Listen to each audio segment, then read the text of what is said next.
Ground and Bubba. Well, that was absolutely cock.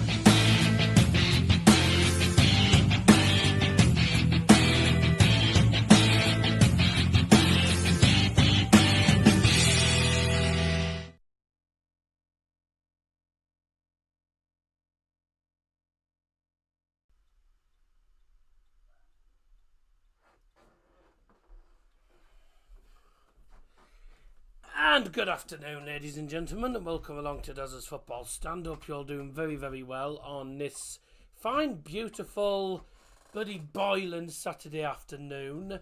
Hope you're all doing very, very well indeed. Thanks so much for stopping by. Time for the FA Trophy final. Today's Gateshead take on Solihull Moors on this Saturday afternoon at Wembley Stadium. Solihull Moors just played at Wembley Stadium last week. They lost on penalties against Bromley in a game where whoever won got promoted to the National League for the very first time in their history. So congratulations again to Bromley for getting promoted last week. It was really, really, it was a really good game. I thoroughly enjoyed it. I think myself and, of course, Harvey as well, who was joining us that game, we all enjoyed it. So hopefully you will enjoy what we got lined up today, which is the FA Trophy final, and what should be a really good game. As I say, we'll see what happens though. Anything can happen. I'm just trying to get the Solihull squad into me Word at the moment, into my Word document. My sexy prediction is 2-1 Gateshead. Right, thank you. 2-1 Gateshead's what he's gone for. Harvey the Banger. Yeah, thank you everyone, by the way, who joined yesterday night. Really enjoyed the stream last night. Of course, being able to have Isaiah Jones on was a massive treat. I wasn't expecting him to even answer the question, never mind come on the actual stream. So I was very chuffed by that. Get involved in the live poll, of course. We'll be closing that at half time. Get your predictions in for this final. Who's going to win today? We're going to find out very shortly. Match kicks off at the strange time of 4:15 today. I don't know why. I don't know whether that's for policing reasons or whether that's just because of Wembley. Then again, it might be because they had the FA Vars Trophy, the FA Vars final earlier on, so they maybe they moved the kickoff to a later time so that they can get everyone in. But yeah, it's very strange kickoff time, isn't it? So Loveday and Benton, John Benton. I'm just trying to do this very quickly before we go any further. Warburton, he's the guy who makes bread, isn't it? Matty Warburton. I thought that's who it was. He is number 11. Get off. 11. Matthew Warburton. There we go. 1, 2, 3, 4, 5, 6, 7. 1, 2, 3, 4, 5, 6, 7. Lovely. There we go. Sorted. Thank you very much indeed. Okay, let's have a look. You're ignoring comments as always. No, shut up. I'm not ignoring the comments. I went through your comment, didn't I, before? Stop messing around and come on the camera. You keep doing this. Yeah, I like to make an entrance, mate. Don't I? That's why I like to make an entrance. You know, if you're going to do your job correctly. If you want to make an entrance, make an entrance. There you go. I'm going at 4 o'clock for DJ. That's nice. 3 votes at the moment. 67% for Solihull Moors. And the game kicking off at 4:15. Looking forward to this. I reckon a lot of people will tune in once the Premier League has finished, because a lot of people will be watching Premier League games, etc. today. Or a lot of people will probably be out at the pubs rather than being like me, sitting at home and getting roasted by the heat. It's ridiculous. The heat today is just ludicrous. I'm just going to try and print that off very quickly if the printer's actually connected. Is that print is offline? Yeah, bloody would be, wouldn't it? I'm gonna have to go and turn it on, aren't I? Hang on a second. I'll be 2 seconds. In the meantime, I'll put the lineups on the screen for you all to have a look at. And some interesting teams there, isn't there? Some strong players in there. Solihull, of course, had a really good go on Saturday in the playoff final. Just sadly losing to Bromley. I'll be back in a moment.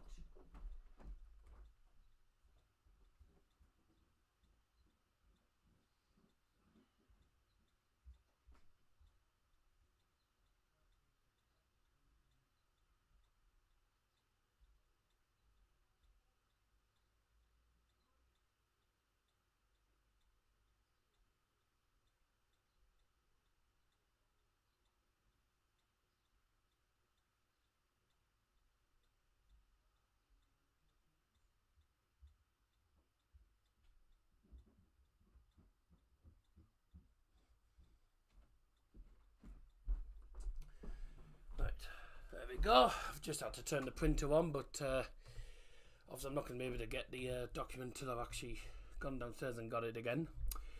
In the meantime, hello. Let's have a look at the teams anyway. For you all, so far, Solihull Moors. Nick Hayes starts in goal. James Clark, Joe Newton, Jamie Osborne scored a brilliant goal in last week's final. Joe Sparrow, he got the equaliser for Solihull last week. Who else? Colin Maycock, Mark Beck had a decent game. Tyree Shade had a brilliant game. For me, he was man of the match. Jay Ben, Nana Boateng came on off the bench in that final last week, and Alex Whitmore. And he's actually put Labadie on the bench. You know, like, this isn't even a Mickey Mouse trophy, it's worse than a Minnie Mouse trophy. Well, I did it last year as well, mate, and it went all right in the end, so there you go. But it's always nice to watch non-league. I quite enjoy watching non-league sometimes, to be honest with you. A lot of people like non-league, but the only fans that don't like non-league are the annoying people who just literally, who are too busy just focusing on the Premier League. It's what I call the Premier League fans that don't watch non-league, or the tourists, whatever you want to call them. That's most Premier League fans these days, isn't it? For Gateshead, their lineup: Montgomery in goal, Richardson, Tinkler, Grayson, Hannant, Werman, Francis, Whelan, Booty. Ollie has had a good season for them, I will say, and Brown also on there. I'm just trying to get this thing printed off at the same time. Certain Bird tells me has been noted again trying to breach Discord security. Well, I think I'm pretty sure Tom's sorting all that out, as far as I know, so there you go. I've just seen that photo you've put in there, which is very clever. Yeah, that's clever, that. Yeah, that's clever. That's clever, to be fair. Very clever.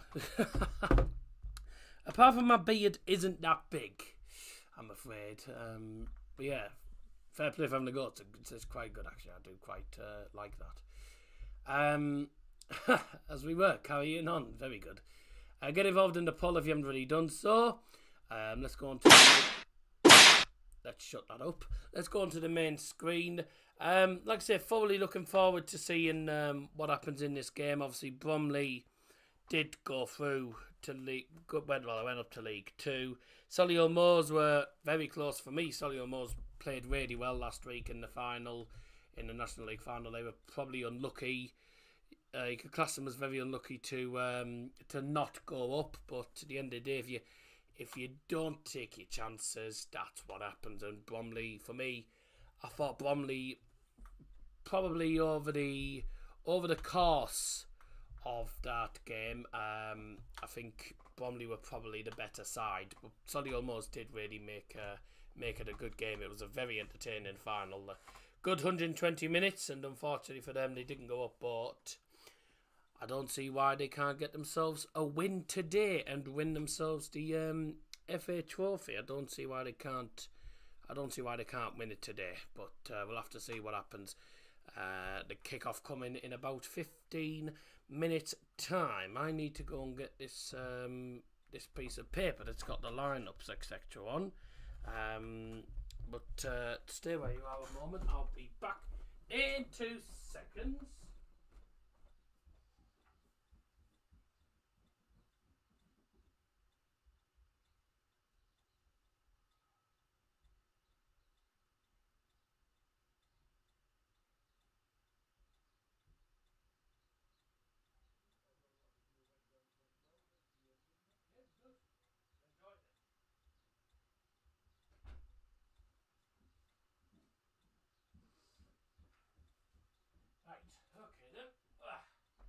Right, okay. Let's carry on. I've got the lineups with me now. So Gateshead, James Montgomery in goal. Bobby Tinkler, Wigan Booty, Colin Whelan, another good player to watch out for. Kenton Richardson, Greg Ollie, Ben Werman, Dazzer Brown, I believe that's how you pronounce it. And Joe Grayson, another good player, and Luke Hannant, and on the bench for them is Nathan Harness, Louis Story, Thomas David Allen, Marcus Dinanga, Kieran Evans, Conor McBride, and Jack Stott. So one or two names I do recognise. Obviously, both of these teams know each other very well, playing each other in the National League this season, of course, and they're going to play against each other again, this time to win the FA Trophy. So we'll see what happens here. By the way, congratulations to Wamford, who have just won the FA Vase earlier on today as well. They got themselves over the line, and they're now the FA Vase champions, so fair play. And they're just showing Solihull Moors counter press as well. Tell you what, they do it very, very well. They have a very good side, Solihull Moors. But I think in the first half of that final last week, they deserved to be 1-0 down, unfortunately. Hopefully today, things go right for them. And obviously, as a smoggy, I don't really want the Geordies to win, to be honest with you. So yeah, really, I'm on Mark Goldbridge's side today, hoping that Solihull Moors get themselves a result. Okay, we're going to go through the lineups in full for you all then, and make sure you get involved in the chat. Of course, barely anyone in today. It's probably going to be one of them quiet streams because it's it's non-league. A lot of people don't watch non-league, and also it's also very, very warm outside today. It is absolutely boiling. I mean, I'm roasting just sitting here. I'm going to put this fan on the floor and let's turn this on. I hope it's not loud. It shouldn't be too loud. I'm hoping it's not. You might hear it in the background, but it's going to keep me cool hopefully today because it is boiling outside. It is one of the hottest days we've had this year so far. I think we're up to 22 degrees today. Highs of 23. It's going to get cooler during the night though, down to like 9, 10. It's still going to be warm. At least we're going down during the week, so next week we're down to next week's going to be raining a bit, so it'll be a bit cooler, down to 16, 17, 18, 16. So it's a little bit cooler, thankfully. But the amount of heat. The amount of heat today is unbelievable, and there's not a lot of air either, so it's been very, very warm and humid, and I don't like. I mean, look, I like it. Look, I like it when the weather's nice. I don't like it when it's very humid though, because it just, I just do not like it. I'm going to be in and out here in a minute, I think. So, yeah, there's barely anything left of that one. I'll get the other one then. There we go. Got me iron brew. Trust me, I'm going to need it. Oh.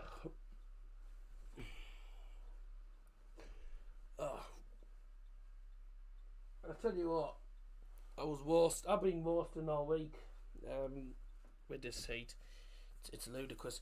Also, you might notice I've had new glasses as well.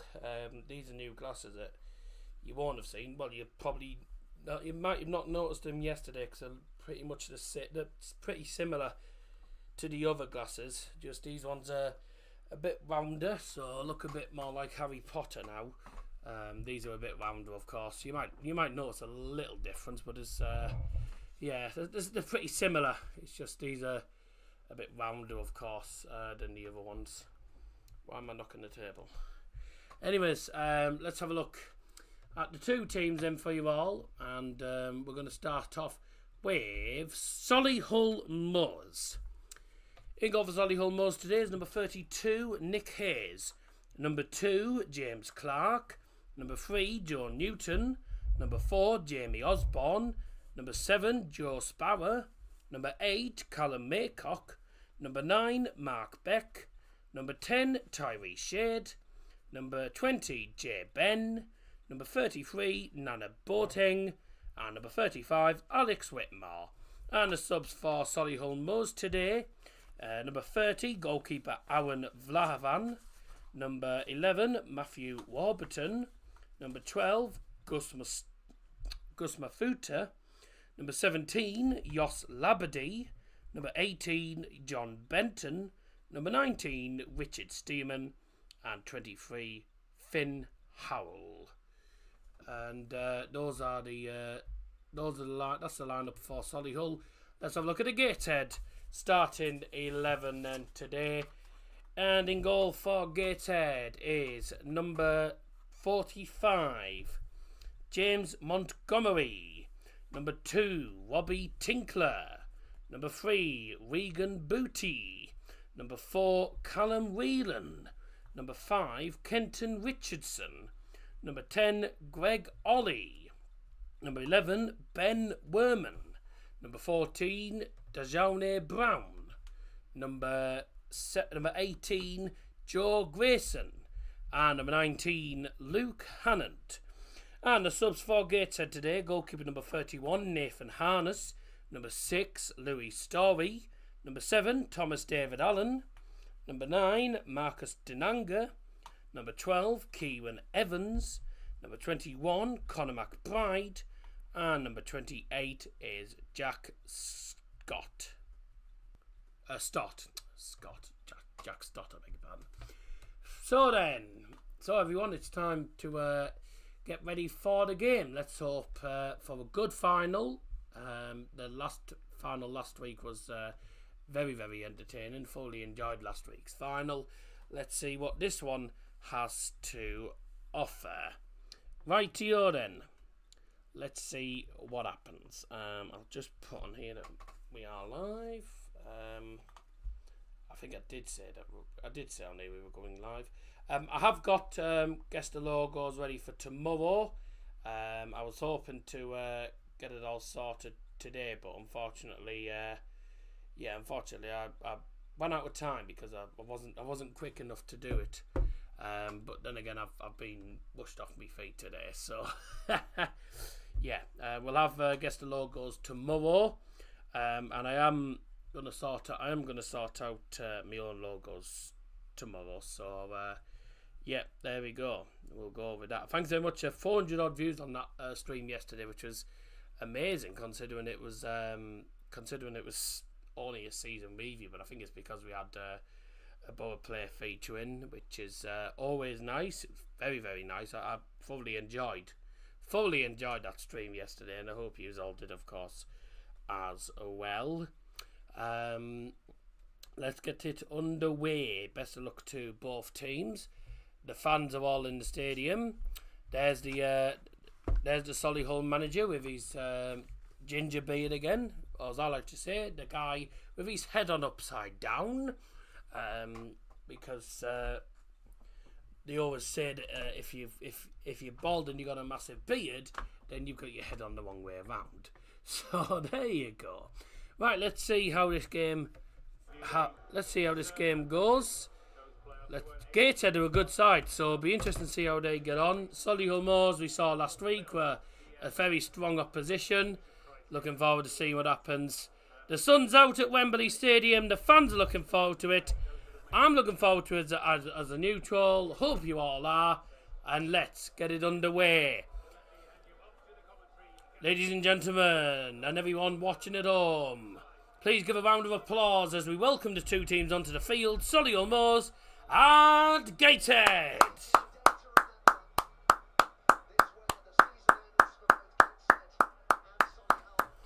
It's non-league finals day. We've had the FA Vars final earlier on, which Romford won, and this is the FA Trophy final now between Gateshead and Solihull Moors. Are we going to be having a national anthem, or are they not doing it today? We'll see what happens. In the meantime, then I'll just go through the latest scores for you all in the Premier League, etc. Make sure you get involved in live chat. In the Premier League at the moment, Man City won by 4-0 against Fulham.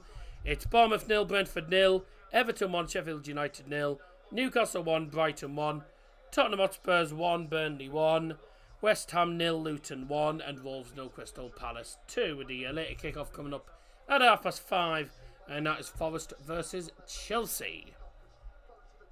Don't forget League 2 playoff semi-final tonight. MK Dons against Crawley. The winner plays Crew in the League 2 final.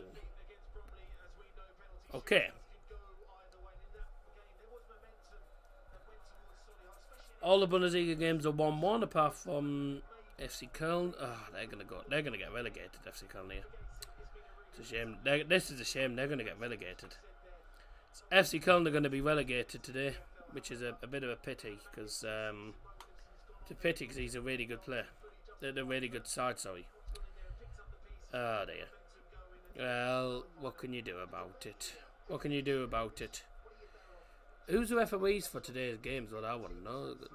Nothing saying who the referees are. So, just got the. I think you got the sponsors and the people in charge of the FA Trophy just doing the shaking hands and saying hello to all the players. And now that's done, I think we're going to be having the national anthem.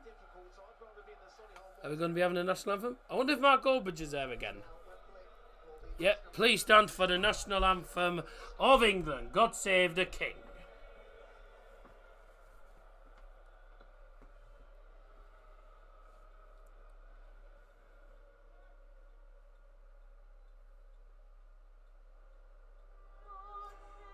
Save our gracious King, long live our noble King, God save the King. Send him victorious, happy and glorious, long to reign over us, God save the King. And we're off. Here we go. Such a big day for both of these clubs. Each seek to get their hands on the FA Trophy for the first time in their respective histories. And we've got the Wembley weather for it as well. Okay then, gentlemen, let's have a look at the two starting 11s brought to you by Double Johnson. We're starting off with Solihull Moors. In goal number 23. No. In goal number 32, Nick Hayes. Number 2, James Clark. Number 3, John Newton. Number 4, the captain, Jamie Osborne. Number 7, Joe Sparrow. Number 8, Callum Maycock. Number 9, Mark Beck. Number 10, Tyree Shade. Number 20, Jay Ben. Number 33 is Nana Borten. And number 35, Alex Whitmore. And the starting lineup for Gateshead. In goal for Gateshead is number 45, James Montgomery. Number 2, Robbie Tinkler. Number 3, Wigan Booty. Number 4, Callum Whelan. Number 5, Kenton Richardson. The captain, number 10, Greg Ollie. Number 11, Ben Werman. Number 14, Dejone Brown. Number 18, Joe Grayson. And number 19, Luke Hannant. It's the FA Trophy Final 2024. It's Gateshead versus Solihull Moors. Neither team has ever won the trophy, by the way, so this is a first for these teams. For whoever wins today will win it for the very first time. Best of luck to both teams, and let's go!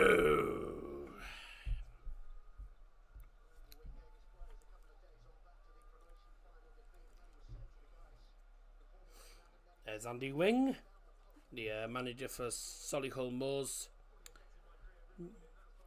He'll have been gutted about losing that player final last week, but he's got other things on his mind today. It's a second trip to Wembley in the space of a week for them. And let's see how they get on today. It is Solihull Moors against Gateshead. This is the FA Trophy final. And the best luck to both teams. Here we go.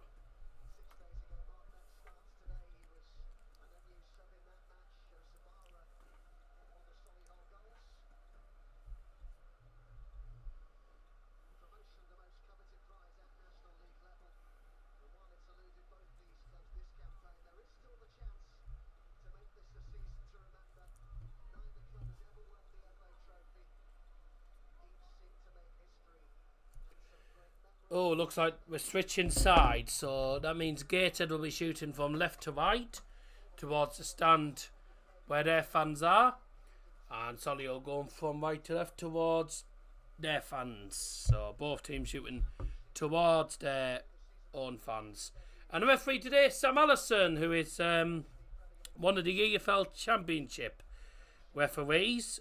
So he's refereeing the game today. Let's see how he gets on. Cause he does sometimes have some bad games at times in the. Rob Elliott is the interim manager. DL. Rob Elliott is the interim manager. I don't know if it's is it the goalkeeper Rob Elliott, or is it a different Rob Elliott? It looks like the goalkeeper one, to be honest with you. But here we go. Wembley is ready. We're ready. Let's go. So it's the 55th FA Trophy final. Solihull Moors are going to get the game underway, going from right to left towards their own fans. And let's go. Best luck to both teams. And we're off!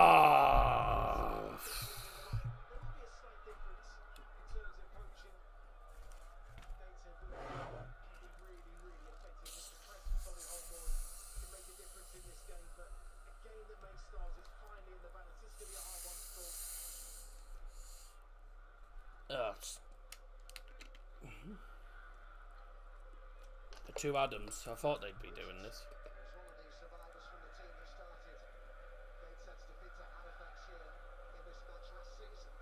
Most likely you're going to hear the Gateshead fans over the Solihull, because Gateshead have a very good fan base. They were very loud when they played against Mask at Mount Pleasant a few years ago in the FA Cup. Fourth qualifying round. We were literally one game away and literally one goal away from getting ourselves into the first round proper for the first time, but sadly wasn't to be. It wasn't to be, unfortunately. But what can you do about it? Here's an opportunity already for Gateshead. There's the first shot from Ollie and it's blocked.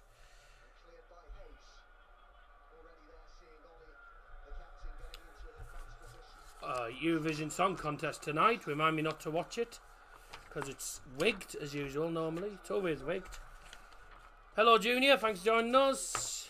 Probably not going to be many in tonight, but obviously it is boiling outside, so I don't know why I'm streaming in the first place, because I should be outside enjoying myself in the sun, but you know, the grind's the grind. That's a terrible pass. He really cocked up that pass, didn't he? It would have been a great chance there for Solihull Moors, but Joe Sparrow just couldn't get the accuracy on the pass there when he tried to play the through ball.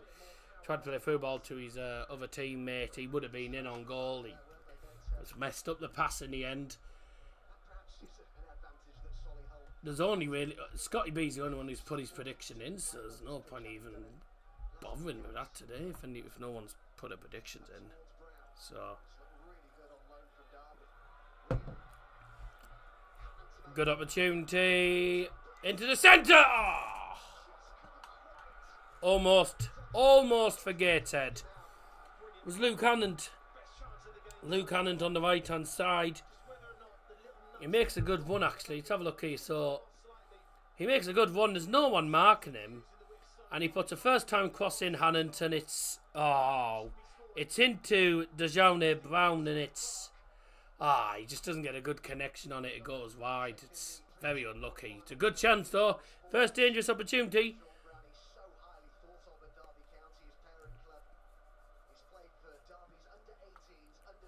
Has he? Oh, he's from Derby County. He's from Derby County. Dazzer Brown. I don't actually know how to pronounce that name. Dazzer Brown, or is it Dazzer Brown? I'm not sure how you pronounce the name, I'm afraid. It's not a name I'm familiar with saying. So, you know, but all part of the learning curve, I suppose. All part of the learning process.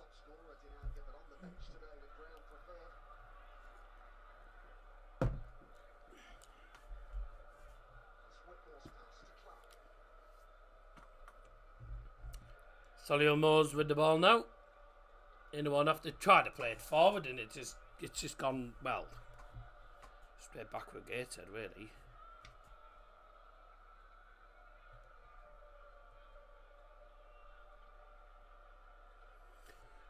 Hang on, am I? Oh, you idiot. I thought I'd missed a name out. I've missed one of the names out. I thought I'd missed one of the Gateshead names. I wondered why I could see number 8 and I hadn't got number 8 written down. Forgot to write down number 8. Francis. What's his first name? What a pillock. I thought it looked strange why there was only 10 players. It was number 8. Edward Francis. Right, there we go. Can't believe I've done that. I've missed a player off the bloody sheet again. I did this the other day, actually, if I'm not mistaken. I did it the other week where I'd missed a player out.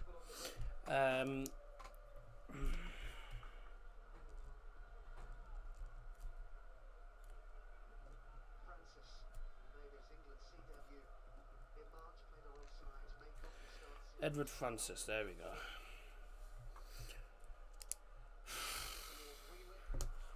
Honestly, I don't know why I've done that.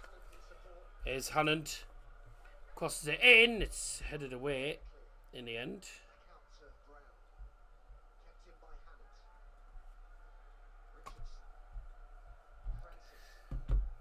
Clever. Clever that is from Tom, actually. Give it a that. Bye.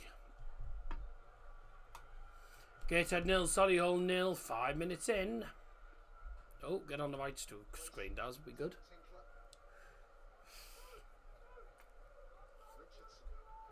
My clock's ahead. There we go. Both teams are going to see a lot of the ball, I reckon. And I reckon it'll be fairly even on the possession stats. But Gateshead, every time they get the ball, they're straight forward. Solihull just being patient with it. Patient, just building up from the back, trying to find a way through. Because Gateshead are a very good defensive side, I must say. It's two sides that probably do deserve to be in this final, because they are both really good sides. Oh, it was a good long ball, but just slightly too much power in the end, wasn't it? For Dazzer Brown to get onto it. That'll be a goal kick in the end for Solihull. Good start from Gateshead. I'm pretty sure the interim manager, Rob Elliott, will be very, very happy with this start. Good start for the Heed. Is that Rob Elliott, by the way, the England footballer?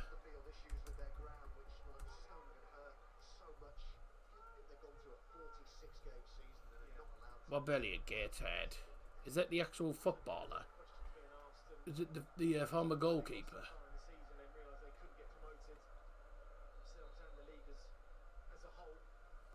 It is Rob Elliott. Yeah, it is the footballer. The professional goalkeeper is interim manager for Gateshead. I thought it was. I thought it looked like him, but I wanted to make sure. So the former goalkeeper is in charge of Gateshead, in interim charge. 38-year-old now. God, he's getting old, isn't he? I'm only 21, so there you go. And there you go. There's a glass that actually has my age on it. It's 21, so there you go. Not bloody 30 odd, the people think.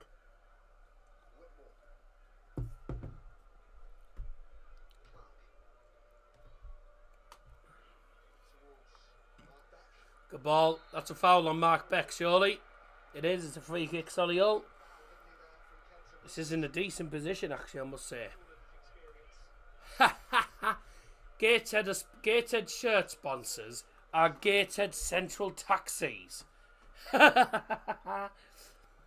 Gateshead is sponsored by a taxi company. Gateshead Central.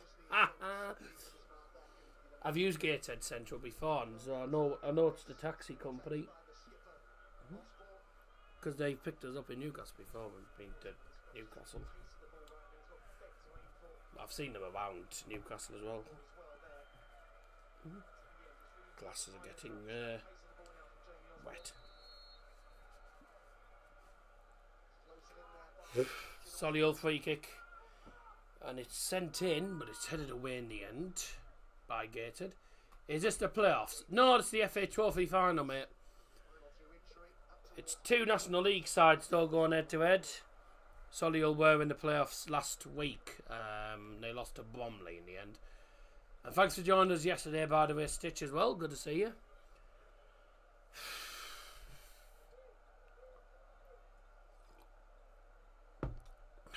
Up your nose, everyone.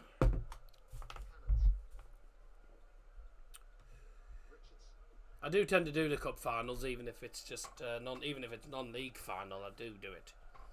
I didn't do the FA Vars one because I wasn't in. I was out earlier on, so I probably wouldn't have done it anyway because I don't know.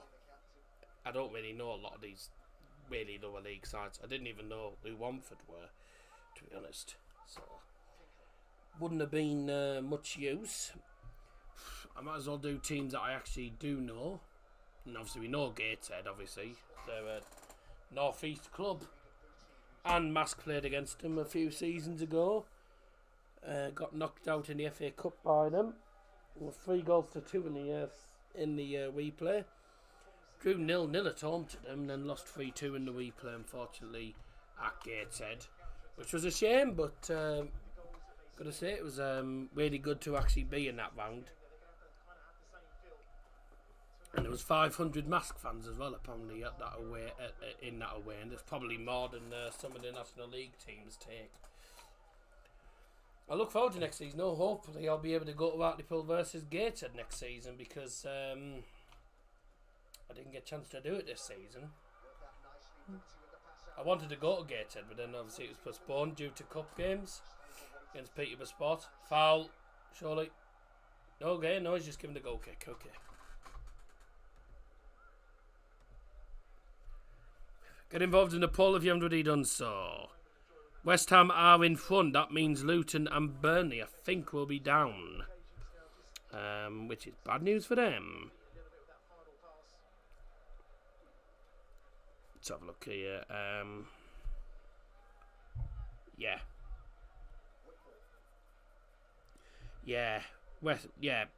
Forest have a superior goal difference.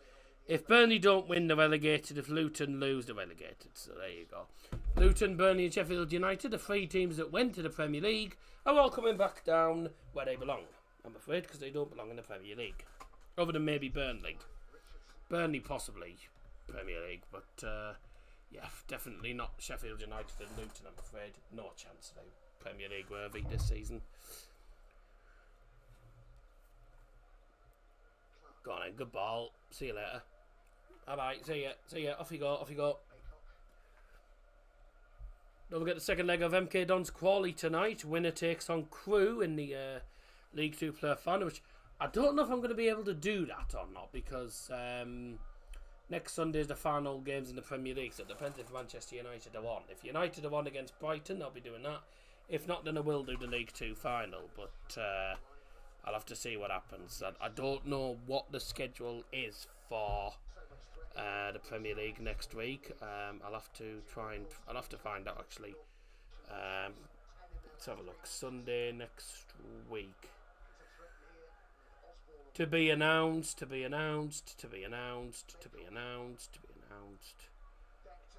Obviously, League 2 player final on. So there's 2 Super Sunday games. Yeah, 2 games on Super Sunday.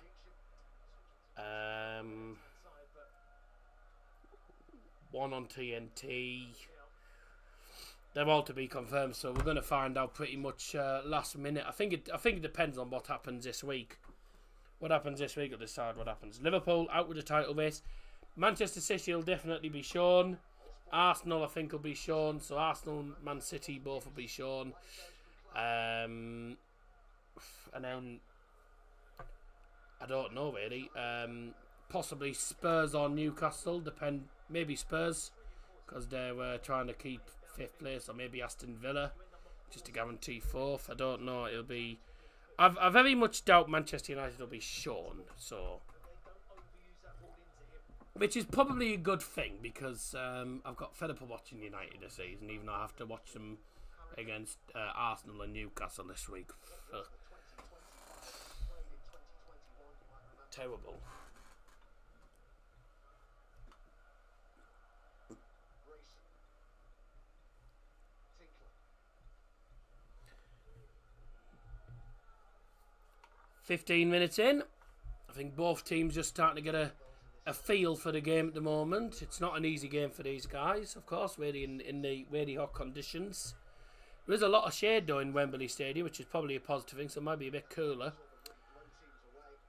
But Gateshead just being a bit patient. Both teams seem to be a bit patient with the ball at the moment. But I think as we get later on in the game, we'll see some more attacking. It's just been both teams sort of getting just getting a touch of the ball, sort of getting a feel for the game. We're slowly getting into the game slowly. As Mark Beck heads it out for throw into Gateshead, right at the halfway line. Good play. He has been a really good player for Solihull, I will say, this season. Getting quite a lot of goals. Another player also, Tyree Shade as well, had a good season so far. Joe Sparrow, another player. Jamie Osborne scored a belter in the player final last week, which was a very, very good goal. Gateshead probably seeing more of the ball, I reckon, in the first 15 minutes. But only really, I think, one really, really big opportunity which was missed. As the ball goes in, it's going to go straight to the goalkeeper, Nick Hayes. Another player who's had a really good season, I think, this season. He did make a massive error though in the final last week. The player final against Bromley.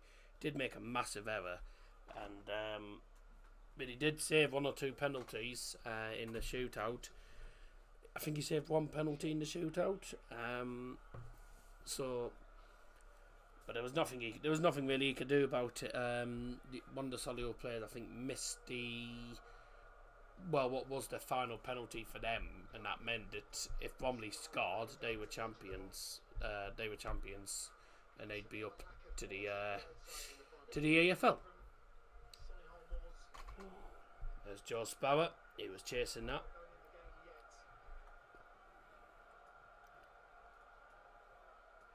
Andy Wing there. Solihull Moore's coach there just stood there sort of thinking what to do. Just discussing with his team as well, with his coach and staff. Gateshead with a long ball forward. That's headed away by, I believe, James Clark it was. Yeah, it was James Clark with the header.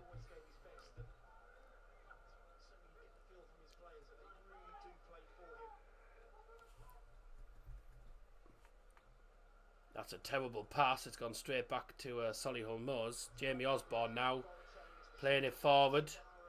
Oh, dear me. Joe Sparrow couldn't find Mark Beck. Here come Gateshead now coming forward. Is this where we're going to have an open game? Is this where we're going to see both teams going for it?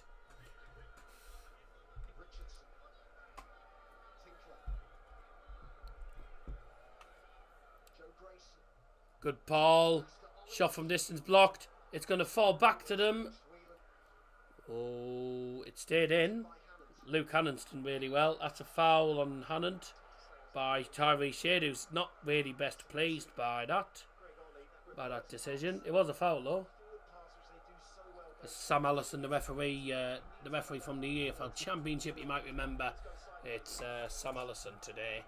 And Mark Top, by the way, says, "Don't quit." And actually, obviously the NT and the Q and U, which is crossed off. So it says, "Do it." There you go.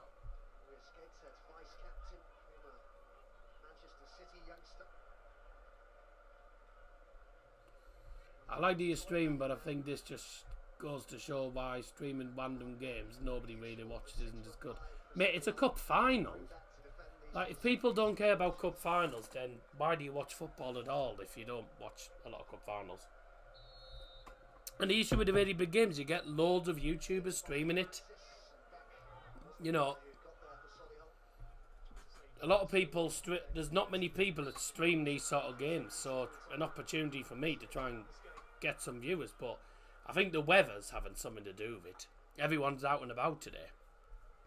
I think if it was raining, no one would be out today, you know. So, but if, you know, it's a cup final. It's a cup final at the end of the day. Whether it's the FA Trophy, whether it's the FA Cup, FA Vars, DFB Pokal, Coppa Italia, you know, regardless, a cup final is a cup final. Like, I'm always going to do this. I've done the FA Trophy many times. I did it last year as well, and that went all right. But this year's just hasn't gone very well this year so far. I can't remember what was last year's. Last year's went well. And put it this way, if I didn't stream, yous would only be booing in the bloody Discord. Because I know what yous are like.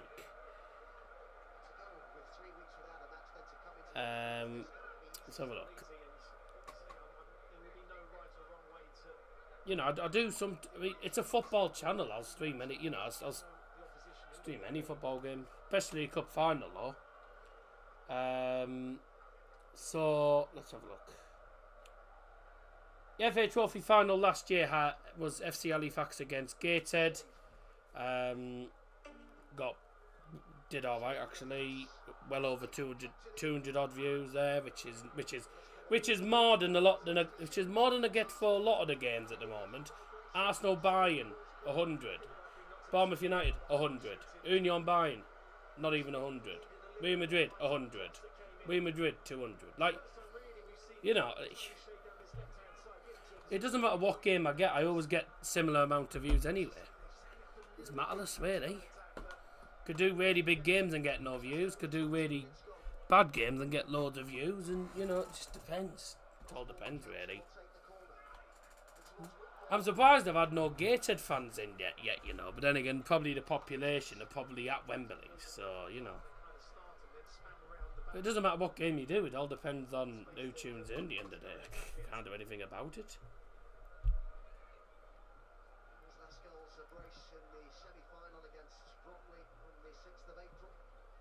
So Mbappe's announced he's leaving.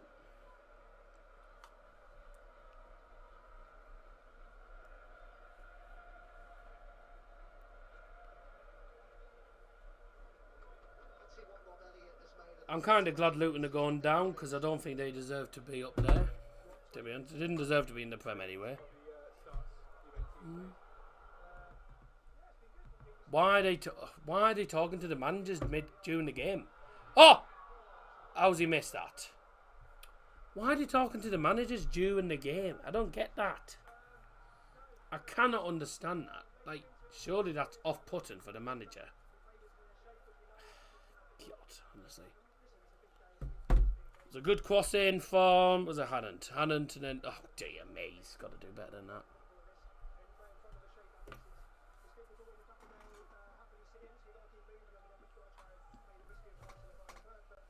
But then, when you do the really big games, people don't watch because they're watching it themselves.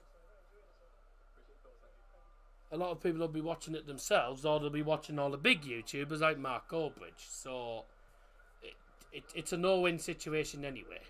Like, it's not... I don't even know what to say, to be honest. So I can do big games and get nothing. I can do good game. I can do small, like, games like this and get nothing. I can do big games and get now. You know, honestly, I gain more views from the bloody player finals, if anything. The likes of like those games, yes, and cup finals normally, yeah. But you know, like Premier League games, are getting out from the Premier League games, especially United. So really, it's. I mean, I can see where you're coming from, but I don't think it's relevant. You know, I don't think that matters at all. What game you're doing, because I mean, so that player final last week I did with the Bromley one, 400 odd views. The two Champions League watch-alongs for Bayern, 100 and 200. Bundesliga and the Premier League games for United and Bayern. Nafal, you know, FA Cup for United Liverpool 200. Like, I don't get good views anyway, so it doesn't really matter which game you do. And I've got more views from the 2 games that you thought were pointless, by the way. The EFL Trophy semi-finals, Bradford Wickham and Blackpool Peterborough. I've got more views on them than I have for the last couple of Champions League and Premier League watch-alongs. So it's matterless. It's matterless what game you do. Oh my God, Köln actually won it last minute. Get in there.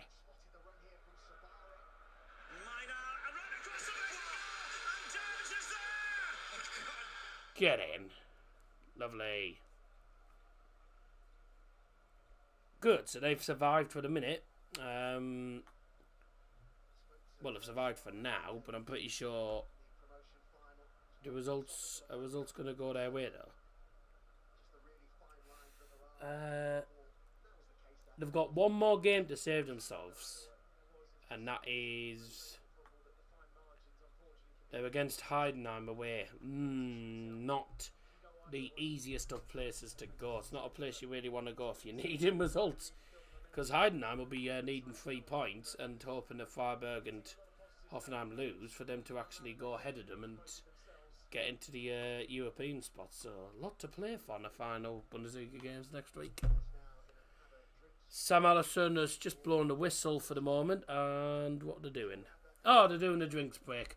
I don't blame them because it is absolutely boiling. It is 22 degrees where I am. What's it like at Wembley? Let's have a look. I reckon it'll be fairly warm at Wembley as well. It's always warmer down south. 23 in Wembley. Yeah, I wouldn't like to be playing on the field in these really warm conditions. 24 degrees it'll be at Old Trafford tomorrow. Okay, oh dear. So just having a drinks break a moment. I'll just have a quick drink as well. Up your nose, everyone.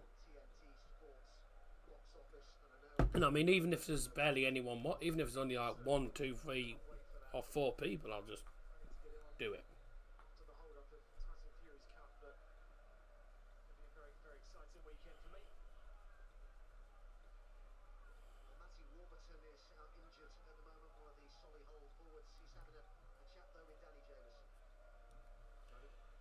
Right, let's have a look here.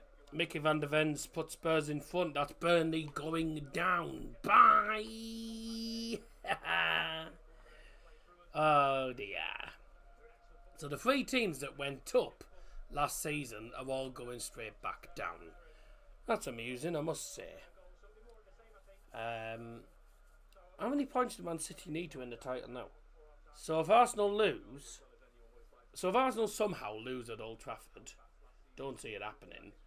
With Arsenal win at Old Trafford, they go ahead of Manchester City, and then Manchester City do still have a game in hand because they play Spurs. If Spurs can beat City, then that means Arsenal will be top with the final game of the season against Everton, with City at home to West Ham. So, yeah, all to play for. I mean, surely Man City and Arsenal are going to be the 2 featured games on Sunday in the Premier League.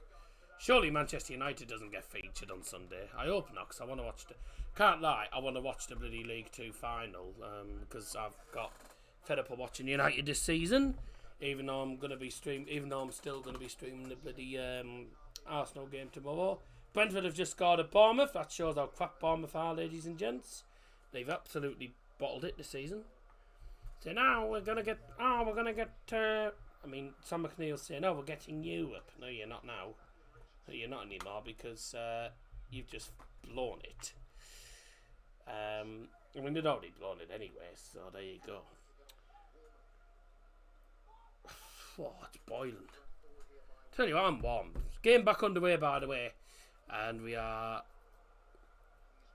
just over 15 minutes away from half time in this game. Not a bad game. I think Gateshead have probably been the better side. Solihull have had 1 or 2 shots pretty much straight at the keeper unblocked. Not been bad, but I think the heat's going to be affecting the players as well, because it's so humid out there. Really is humid today. That's a foul, ref. He's up. That's obstruction, that.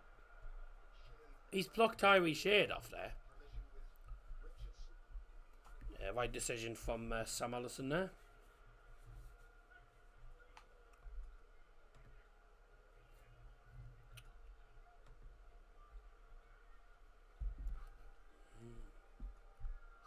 I mean, if I get enough all from the stream, I get enough all from the stream. But at the end of the day, at least I've done the stream. So if anyone like later on maybe, anyone maybe later on who's been to the game or something wants to see people's reactions, then they can just, you know, they'll find this, won't they? Right, City fans were doing the Poznan away to Fulham. Ugh. And no Gallagher's gone. No thanks. Brilliant.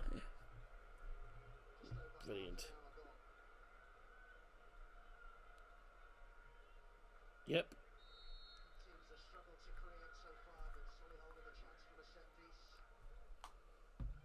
Go on, go on. Oh, yes, still in there, Clark. Oh, claims handball. No handball. Never going to get handball for that, I think. Nana Bota to the right.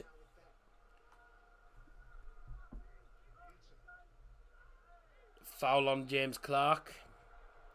Free kick Solihull. This time on the right hand side. Gateshead player is holding his neck there. It's Greg Ollie, the captain, actually. Don't know why he's holding his neck. Let's have a look what happened here. No, so he fouls Clark, but then he also got caught at the same time. So he goes into Clark, but then also gets caught.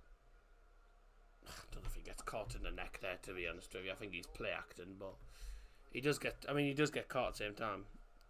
It is a foul on. It is 100% a foul on James Clark. So free kick for Solihull. Will we have a breakthrough? Free kick swung in. And that is shocking. That is a shocking header. Dear me. It's a terrible header, that. Back with Solihull though, as they look to build up again from the back. Maycock to the right hand side now. And the driving forward, that's Osborne, I believe, driving forward. He's played a long ball and that is terrible. Dear God. Yeah, it's not been amazing. I mean, it hasn't been anywhere near as good as the final last week in the National League playoffs, but it is what it is. This is 50. I mean, they are 50 aside, so you don't expect, you know, it's a fifth. These are two 50 sides. You're not going to expect the football to be like Manchester City or really high quality football, are you, in these sort of games? But it hasn't been as good. The final last week between Bromley and Solihull, that was a cracking game. Especially the second half. But we're just waiting to see if anyone can get a breakthrough so far. Gateshead driving forward now to the right. Callum Whelan tries to play it through. It's a good block. Good block in the end. Back with Gateshead. Blocked again by Osborne. He's having a good game so far. Long ball forward, and I don't think Nana Boateng's going to keep hold of that. Now all the way back to the keeper for Gateshead, James Montgomery. So, about 12 minutes to go till half time, plus obviously added time for the drinks break and any stoppages. But there hasn't really been much in the way of stoppages. There's only been the drinks break, which I think was only like 1 minute. I think it was like 1 or 2 minutes at the max. So shouldn't really have anything really in the way of added time. If we do, I don't think we're going to have a lot. That's a ball in from Hannon. Oh dear. There was just nobody in there to latch onto it there, was there?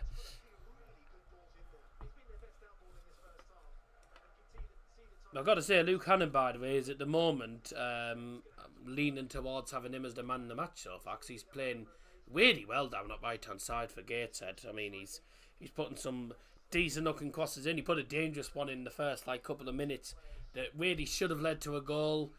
It was I think it was a bad touch from Brown in the end. Took it wide instead of aimed it towards goal. Just didn't get a good connection on it. And then he put another cross in towards the far post, and the header hit the side netting. So yeah, he's been good. He's been dangerous down the right hand side. Certainly been a pin in the backside for these Solihull defenders as well. So speaking of Solihull, here to come forward, Beck to Boateng, played forward to the right hand side. There's a cross in. Surely he's been fouled in the box there.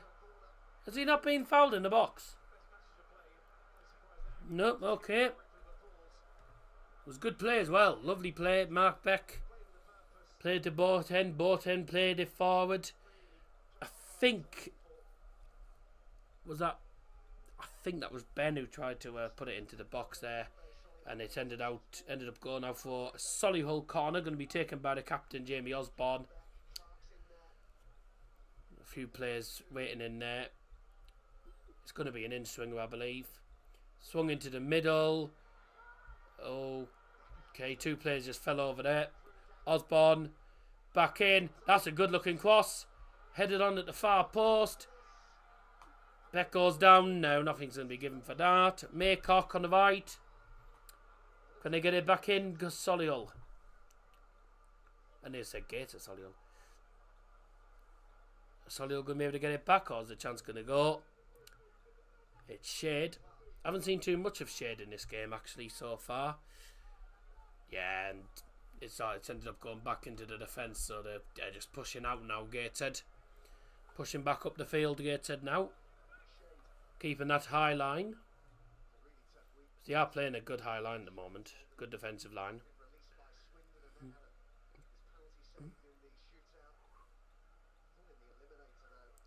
Shade back to the defence now.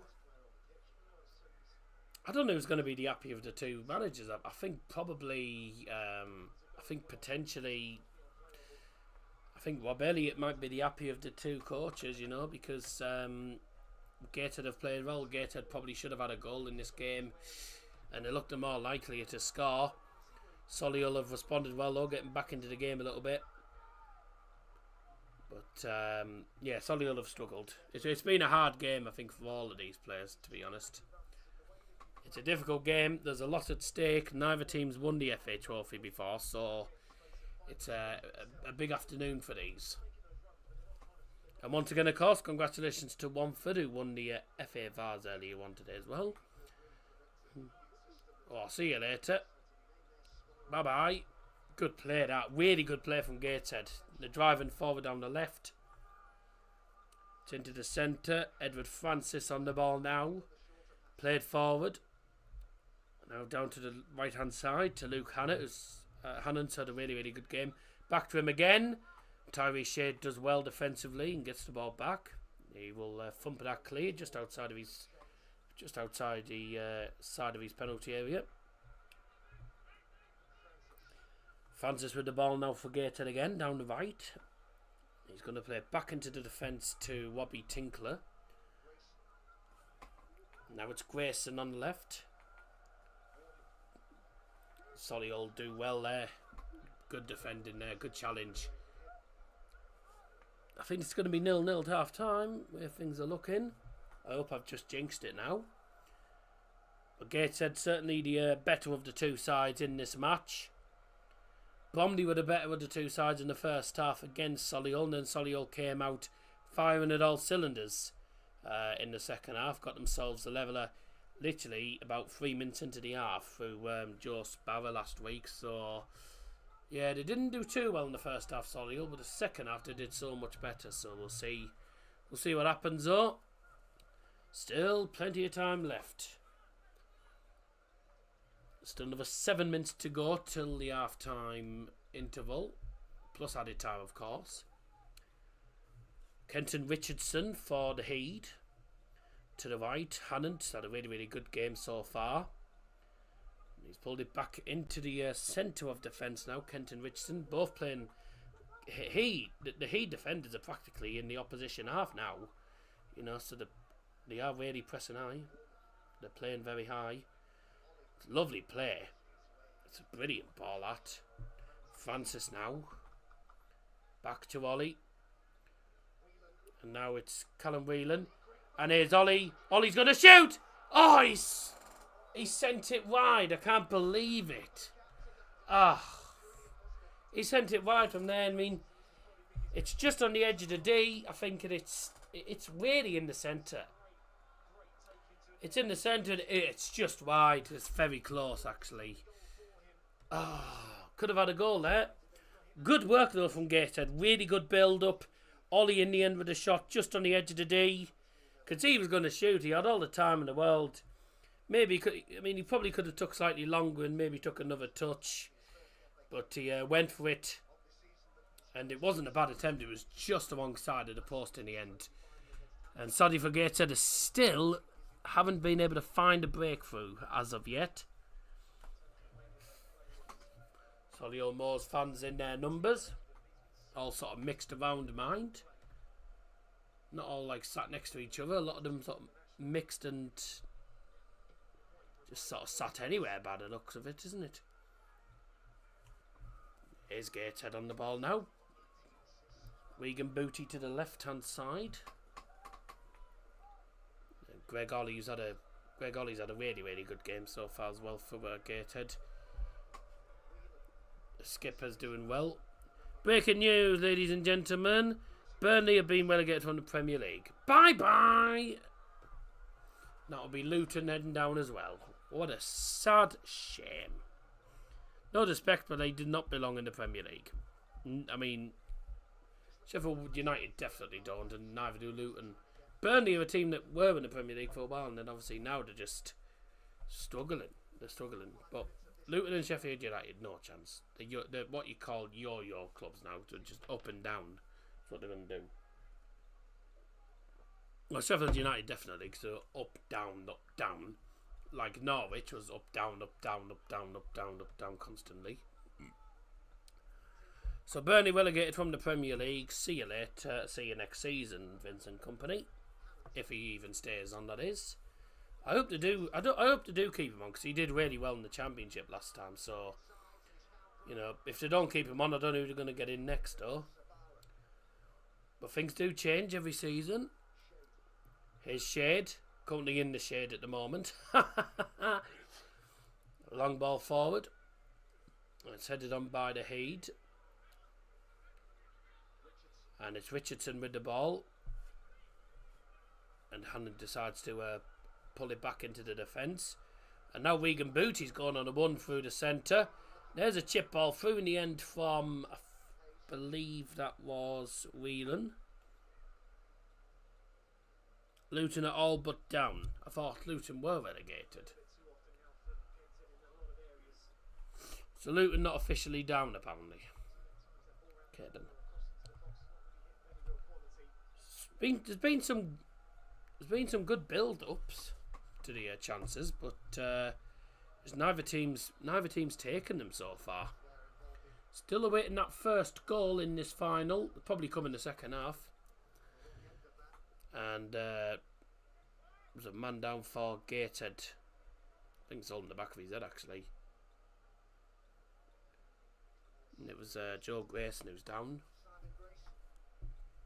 And Joe Grayson's father there, Simon Grayson, in the stands today, has won 5 of 7 finals at Wembley. Simon Grayson will probably all remember that name. It's the father of Joe Grayson as well. Good manager back in the day as well, Simon Grayson. So what happened here? So it was Mark Beck and... Oof! Good God! Mark Beck and Joe Grayson.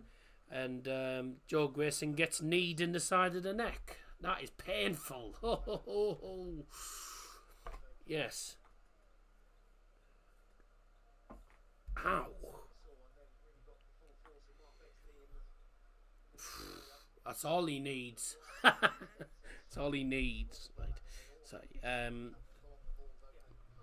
that looked very painful, I must say. didn't like the look. I did not like the look of that. It just looked very sore.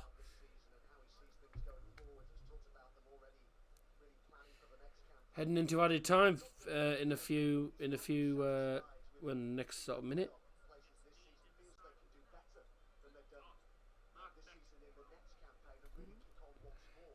So he's just gone to the side of the field, Joe Grayson.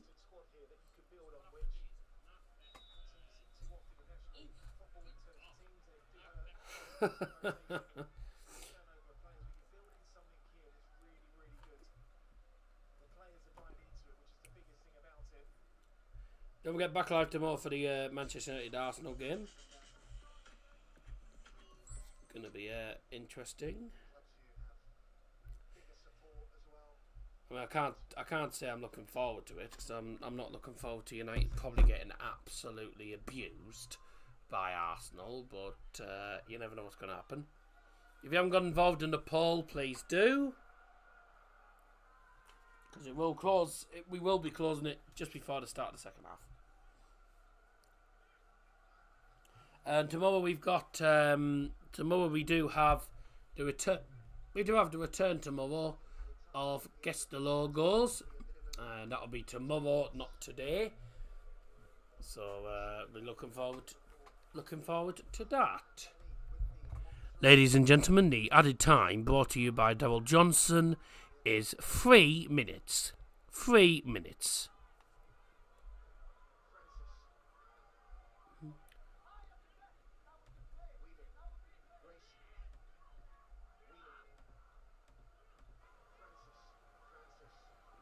We're closing it.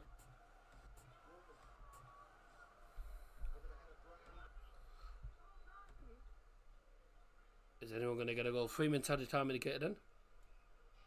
And of course, thank you very much to Daryl Johnson for the announcement, of course. Of course, all the subs, the goals, and the subs, goals, and also the added times, always brought to you by Daryl Johnson on these streams. I don't know who he is, mind. Good video from Disco Ball. I don't know who he is, mind. Guy, but never mind. Yeah.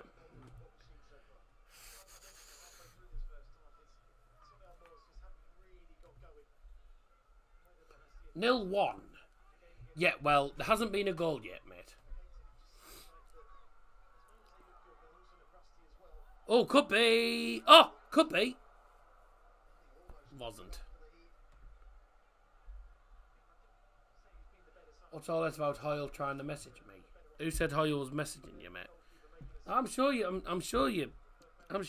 making things up because I haven't even mentioned anything about him. I haven't mentioned him all day, and I don't plan on mentioning him either. Oh, that's the prediction score would be 0-1. Oh, sorry. Apologies. How do we pronounce his name? Jolani Boyella. Is that how you're making it up? Is that how you put it? Is that how it said? I don't know. Oh! Way! 1-0 Gateshead! Gateshead have the lead, and it is deserved. It is deserved as well, because Gateshead have been a better side all match as well. 1-0 to Gateshead. Lovely goal.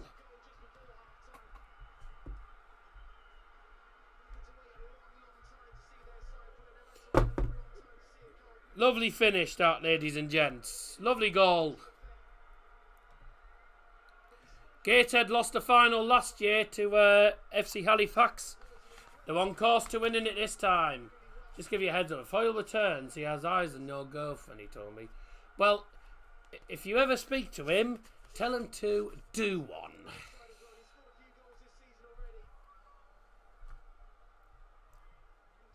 Tell him to do one. No one gives a flying crap about him. Oh, lovely goal, that. Really is a nice goal. It's a really lovely goal, isn't it? So it's a long ball forward. It's a long ball forward then. And it's in the penalty area. Played across the face of goal. Ah, it's a great goal. It's a lovely goal. Really is. It's a lovely goal. Who was it that actually scored it? Was it Wigan Booty?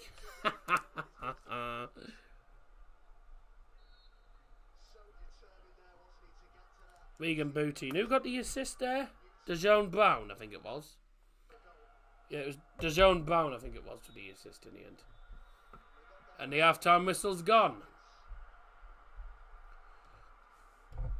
Goal for Gateshead, scored by number 3, Wigan Booty.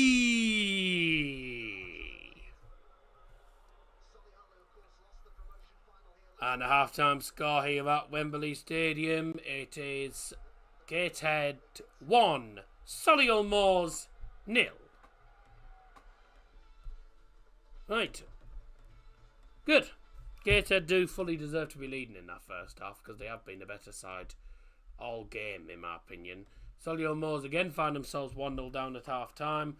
They'll be looking to respond in the second half like they did last week. We'll see what happens though.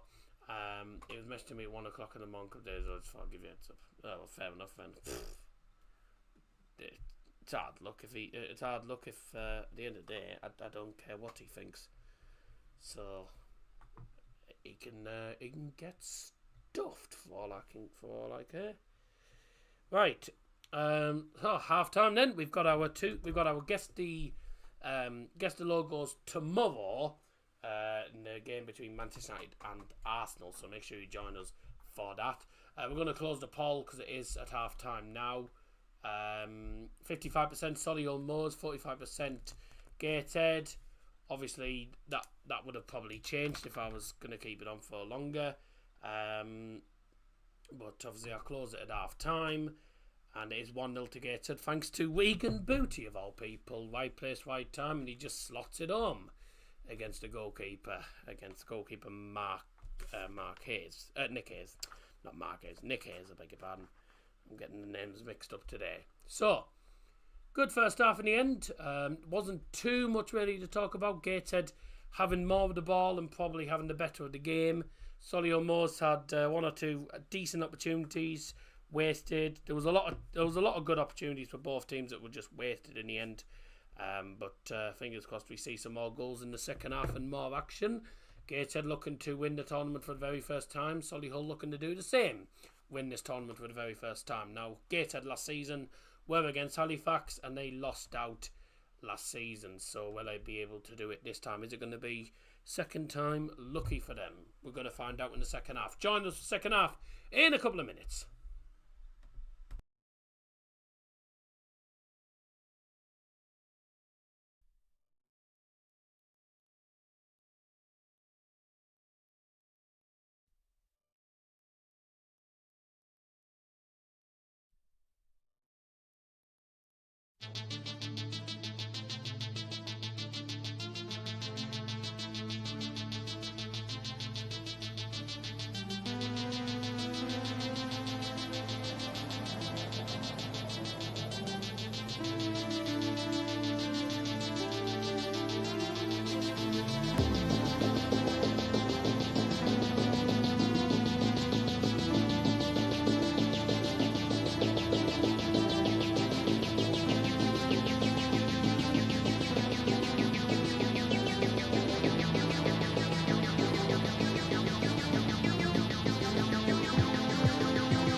And welcome back.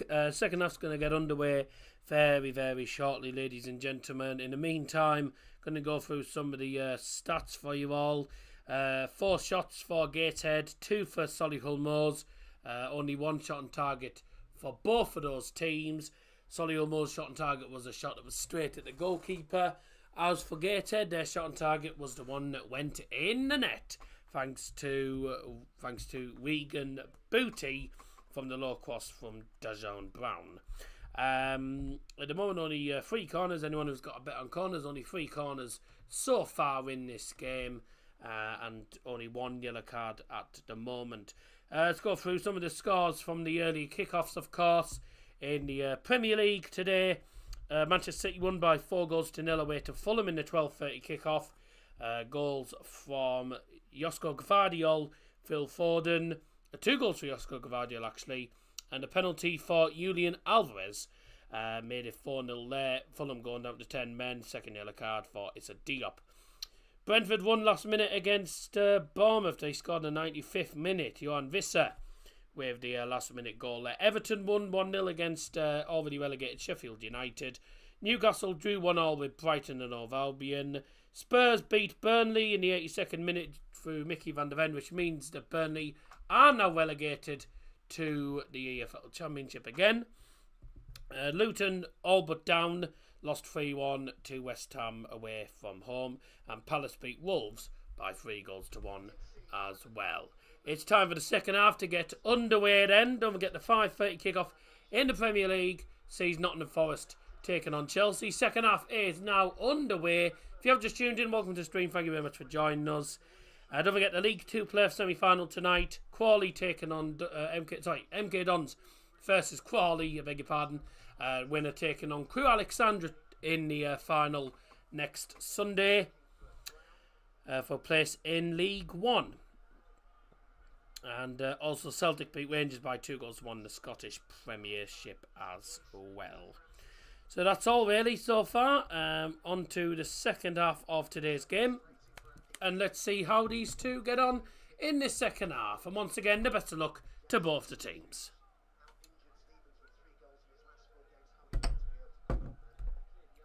No subs made by either team at half time. So we start with the same 11s as the first half. So for Gateshead, their team remains the same. And I'm pretty sure Solihull's will remain the same as well. I'll just confirm that before I have a run through the lineups again. Yep, same lineups of course as the first half. So for anyone who wasn't here in the first half, these are the lineups. For Gateshead, James Montgomery is in goal. Bobby Tinkler, Wigan Booty, Callum Whelan, Kenton Richardson. The captain, Greg Ollie, Ben Warman, Dejan Brown, Joe Grayson and Luke Hannard. And Solihull are in already! Oh, how has that not found its way into the net? Oh, and also number 8, Edward Francis, which I forgot to put earlier on, of course, as well. Solihull Moors team, Nick Hayes in goal, James Clark, Joe Newton, Jamie Osborne, Joe Sparrow, Callum Maycock, Mark Beck, Tyree Shade, Jay Ben, Nana Boten, Alex Whitmore. So it was Shade with a low cross. And tell you what, it almost fell. Joe Sparrow nearly taps it in there. It's a brilliant challenge, I think, from Kenton Richardson. And that's what stopped the goal. Brilliant defending. Really, really good last-ditch defending that. It's a corner though. Corner though for the Moors. That's what I'm going to call them, Solihull Moors. In from Osborne. Kick towards goal is blocked. Volleyed back in. Oh, what a save by the keeper. What a save. James Montgomery with a brilliant save. Was a good volley from James Clark as well. Very good save that. Really, really good save. So the corner came in, was kicked towards goal, was blocked. Then James Clark on the volley. Brilliant save by the goalkeeper, keeping it out. Keeping Solihull in the lead. Keeping Gateshead in the lead at the moment. Sorry, God. I'm getting my words mixed up today. So good start to second half Solihull. Same as last week. They didn't do too well in the first half. Picked it up in the second half. Got themselves back into the game. And ended up being 2-2 in the end. It was a really good final last week against Bromley. This week, though, Solihull, same again, really. Looking to respond in the second half. After going 1-0 down right before half-time. Worst time to concede is right before half-time, you know. Gateshead with the ball now. It's Greg Ollie's had a decent game for them. Plays it to Regan Booty, the man who scored for the Heed. It's back to him again. He tries to play through. And get up. No, get up. Never a pen in a million years. Never a pen in a million years. It wasn't a pen in 10 million years. I don't know about a million years. If that's a penalty, then I'm Alan Carr. No, sorry. If that's a penalty, then I'm Harry Potter, even though I look like Harry Potter already with these glasses. So let's have a look at this again. I'm pretty sure this isn't a penalty.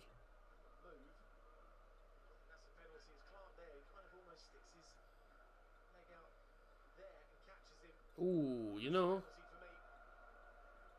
No, maybe I'm wrong. I didn't think it was a pen. And you look at the replay. He does catch him. There is contact there. It is a penalty. So it is maybe the wrong decision from Sam Allison then. I didn't think it was a penalty. And then you look at the replay. Thing is though, like when you're a referee, you don't get to see the replays. You're like, you look at it and thinking, nah, it's not a pen. Then you look at the replay. Oh yeah, it is a penalty. Yeah. You know, so, yeah, was the wrong decision in the end by the referee, but what can you do? What can you do in the end?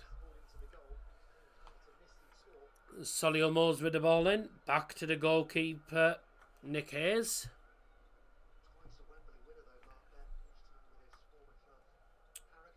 Callum Maycock for Solihull. Solihull just working it out from the back at the moment. Lovely ball to James Clark, who's had a decent game for Solihull in this game. That is a foul, though. Dear me. Surely that's a yellow card, and it is a yellow card for Gateshead.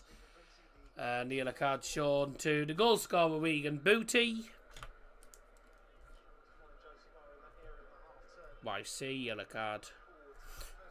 Who else? Who got booked for Solihull?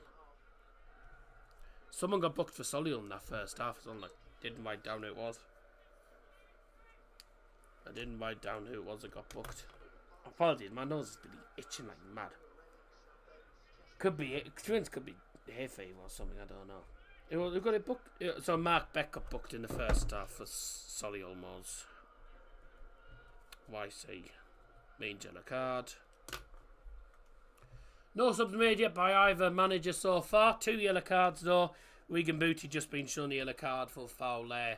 Mark Beck of course got the yellow card in the first half. Gateshead looking to drive forward now. It's Greg Ollie running forward. He's got loads of space. Plays to the right. Played into centre. Ooh. No one managed to get onto it in the end.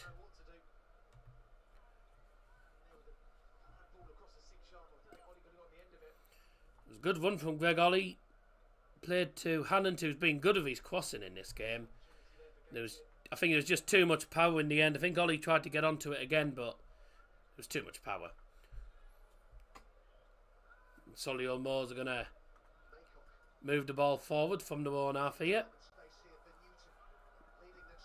Good one from Joe Newton here.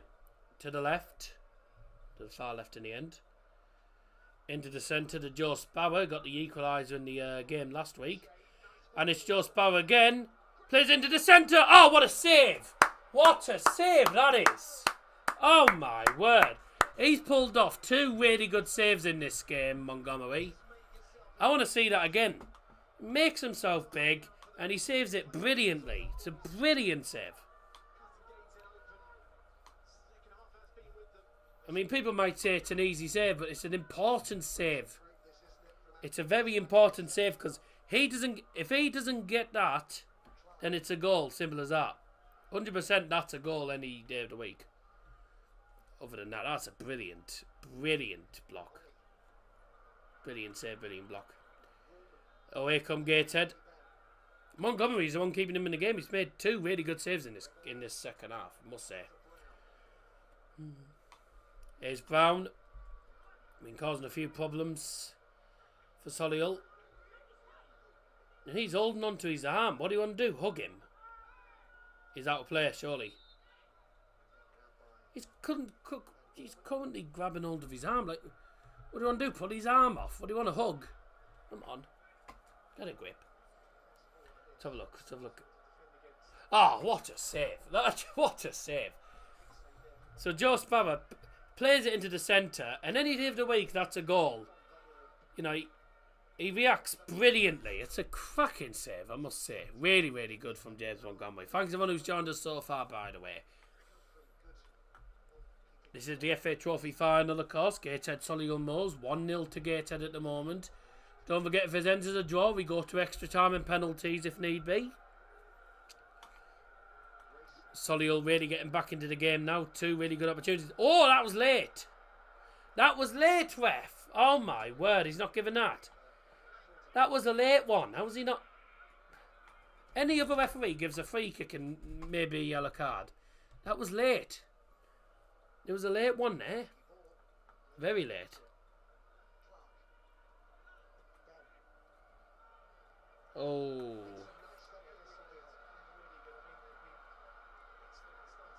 Ball's left hand side. There you go. Is he going to play it into the centre? Yeah, he will. Tyree Shade trying to wiggle the defenders off him, and he still managed to win the ball back. He's done really well there, hasn't he? Really, really done well. Solihull doing well in the second half, just not being able to find the target so far. And it was played to Jay Ben. And they've won it again, Solihull. Gateshead struggling to clear the lines. And now they've got away, they can counter now. They can counter now. Good ball. Dazzer and Brown on his right foot pulls it back.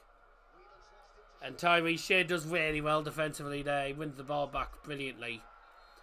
And he wins a free kick for Solihull. Going to be a yellow card? No. So who's going to be the first manager to make a sub, and when is it going to be? Because so far we played 55 minutes, no subs made.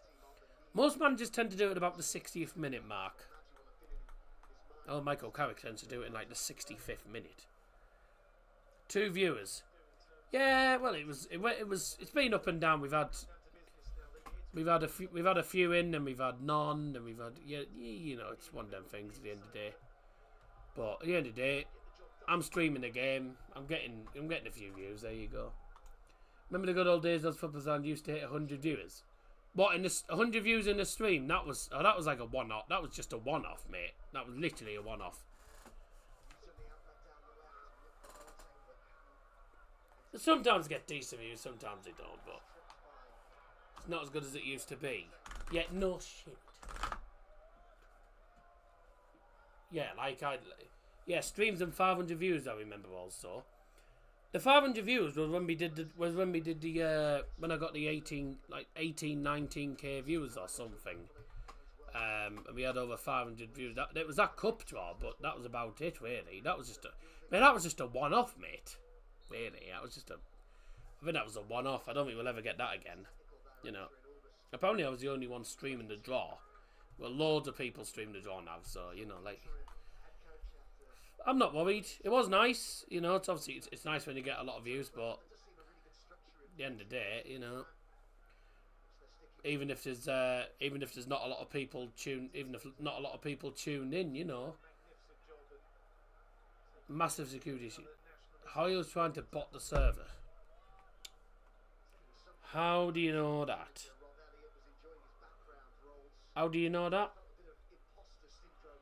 Because I haven't seen anything on stream on Discord.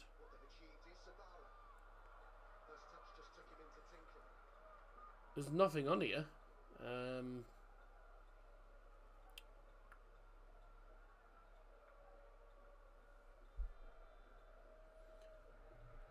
It's in the server logs.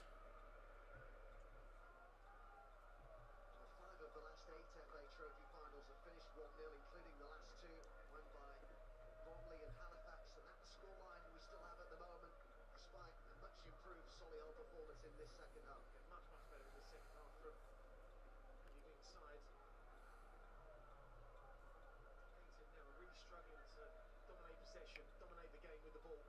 Nothing in here. Being blocked for now. Fair enough, yeah. The win! I couldn't get the accuracy right on that. Yeah, well, that's Tom knows how to do it, I think. Well, what did I use it? Well, I'm looking at the log now, and it's saying it's either him or someone else, but you've not had issues with anyone else recently so far. No. Well, I mean, unless I'm looking at the wrong thing, I'm looking at the audit log. Is that the correct thing, or am I looking at the wrong thing here?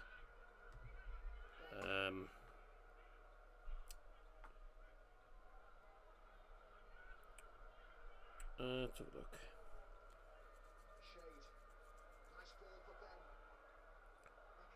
Oh, it's in there. Oh! Let's have a look. There's members here.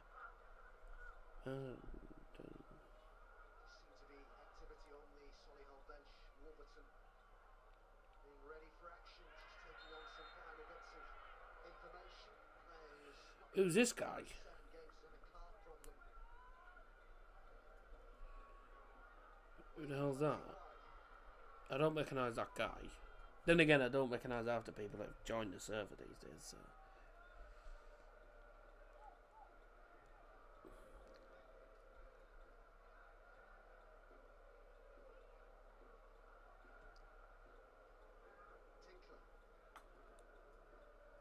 That's with sides or something.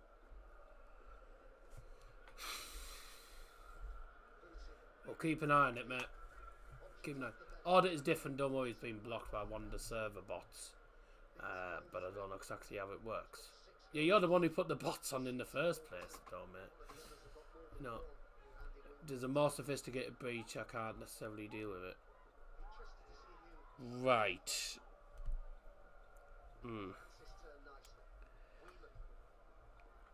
The issue is I don't know how to sort that.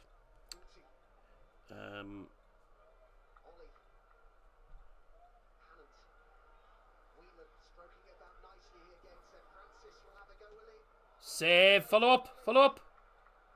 He's onside. Cross back in, headed away. I thought oil was thick. He's probably tried to find a way. Oh, he's been going on that bloody link again. He's probably been going on the link again.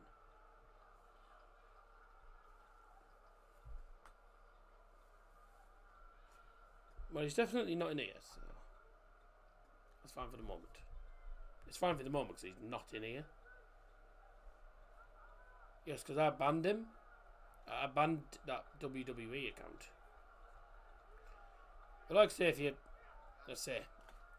if you see anything, then keep me updated. You can just keep me updated on Discord as well. So there you go. Anyways, back to the game. As we were. Still 1-0 to Gateshead. Gateshead had a good opportunity. Lovely football. And oh dear. Thought it was going to lead to a goal. Osborne did really well. Captain, of course, for Solihull. I forgot to put captaincy on that. Just keep an eye on it. The bread man's about to come on, ladies and gentlemen, for Solihull. Matthew Warburton. The bread man. Do you worry Does Faberson will go downhill in terms of viewers subs? I mean, it will. I mean, but to be honest with you, mate, you get you're gonna have. There's gonna be times where the channel, where the subs and the views, etc., increases, and then times where it goes down. Like at the end of the day, it is what it is. It is what it is. It depends on. It all depends really on. It all depends on the viewers really, like who watches and who doesn't, etc. Like it's just one of them things. Like realistically, I reckon out of the 2,820 subs I've got, I reckon about about 1,700-1,800 of them have been from the vlogs. See, a lot of people... See, the channel's doing alright.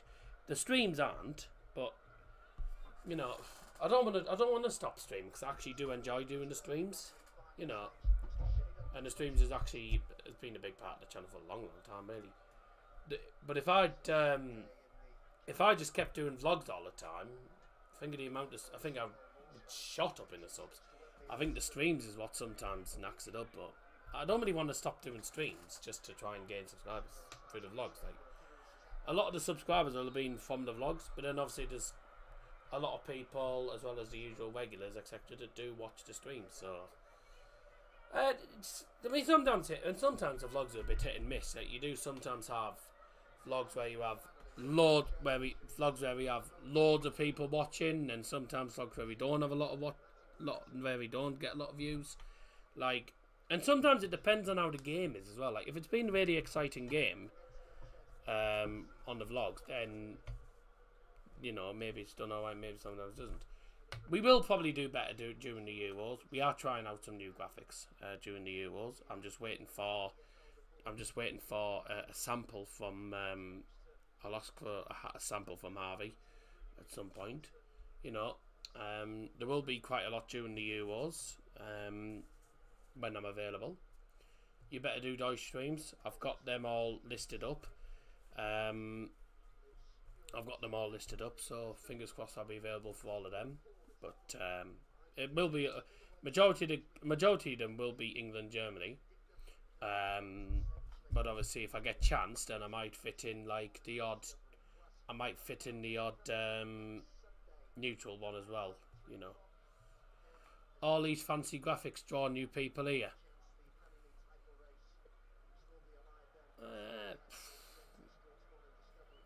I don't know. It's like, it depends. You know, it depends sometimes. I mean, I'm not really want to talk. I don't know. The more fancy and quality you have on the channel, the more you'll draw in. I mean, there was loads of people who came in the stream yesterday. I mean, just because Isaiah Jones was featuring on the channel. That was really the only reason why a lot of people joined. But if you see the vlogs, I mean, I think personally, I think the vlogs have been really good. I think I've done better on the vlogs this year than any year, really. I think the vlogs have just improved and improved. I don't know what you think. I'll let you be the judge. Of course I'm going to say that because I'm the one doing the vlogs.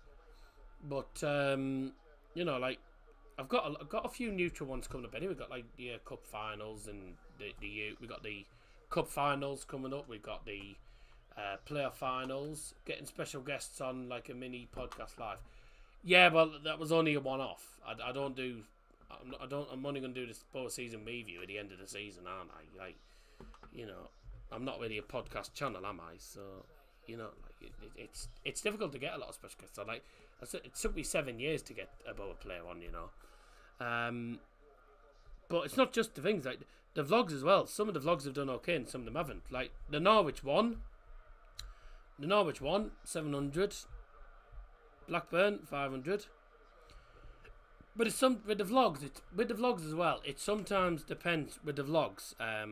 It depends on how the game was, because I have to sort of think what's happened in the game, and if the game's not being good, or what are you meant to do about it? Like, you can't really say, oh, a cracking game or something if it's been a boring 0-0. Like, you know, need to push the channel more Borough home games. But I've been going to all the Borough home games, mate. So I don't see, there's not much more I can do about that. You know, I mean, I'm not the biggest. I mean, vlogger-wise, I've got the most subs out of the likes of me and the two Jakes, etc. Yusuf's the most popular one, of course. He's the most well-known Middlesbrough fan.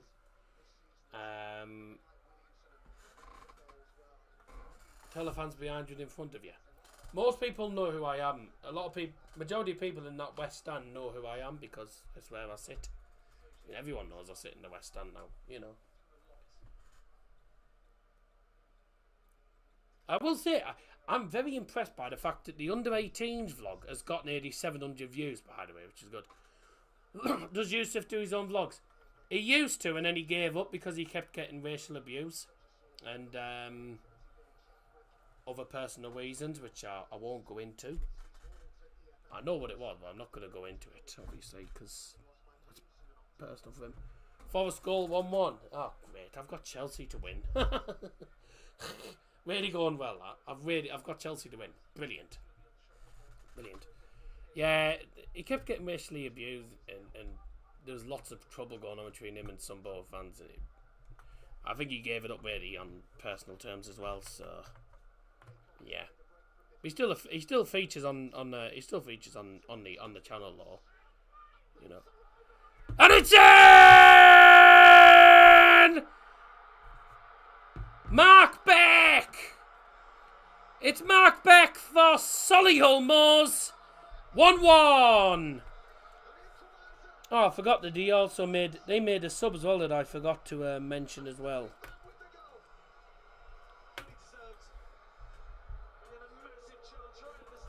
Substitution that was made by Solihull Moors. Number 33, Nana Boten, was replaced by number 11, Matthew Warburton.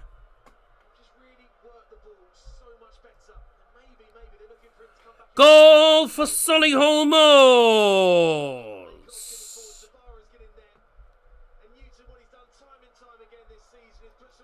What a goal that is. It's a cross-in from Newton. Beck's unmarked. Brilliant header. 1-1. Game on. That thumbnail looks wobbly, whoever did the club badges. Yeah, Harvey was trying out a different. He was trying to do something different. I mean, it looks all right, but I say it is. It's a bit. He's trying to do different types of thumbnails rather than the same thumbnails, but yeah, it's. I mean, it's okay. I'm not sure. I'm a massive fan of that. I'm not sure if I'm a massive fan of having the badges cut out, but he's trying one or two new things is what he's doing. So you know, that's why. But yeah. Oh! Solihull do it again! Do it again! Sabara! Oh!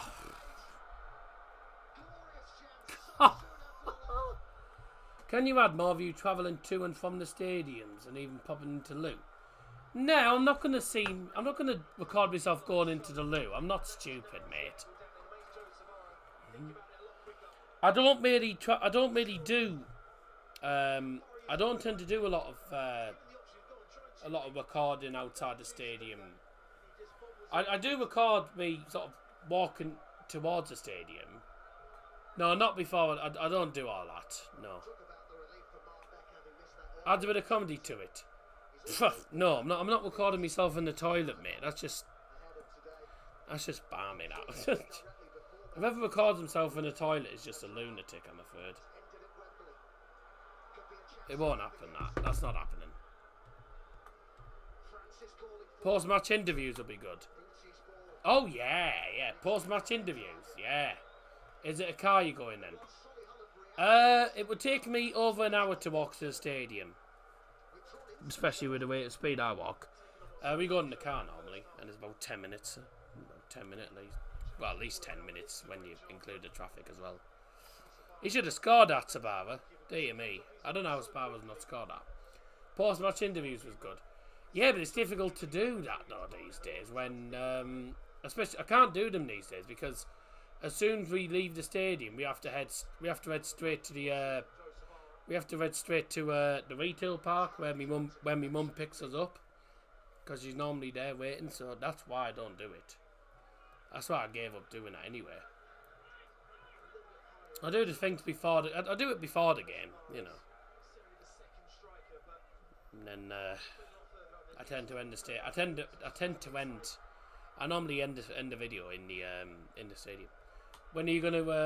When are we gonna get you to the gym? I don't know because I'm seeing the spinal surgeon this Friday coming up. So this Friday coming up, I'm seeing the spinal surgeon again. So fingers crossed I can actually work out what's gonna happen. You did a post-match in... You did post-match with Highlanders. Yeah. Yes. That was when we actually had time. But at the moment, I wouldn't get a chance. Because as soon as we leave the stadium, we just walk straight to where we get picked up. Because the traffic is traffic's appalling. Oh! Ooh. It was. I'm lagging behind today.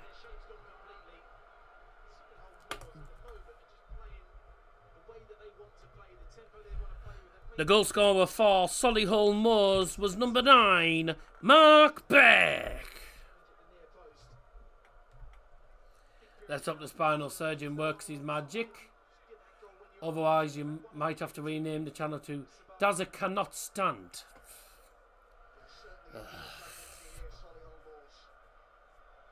Dazzer's football sit, more like. You know, no.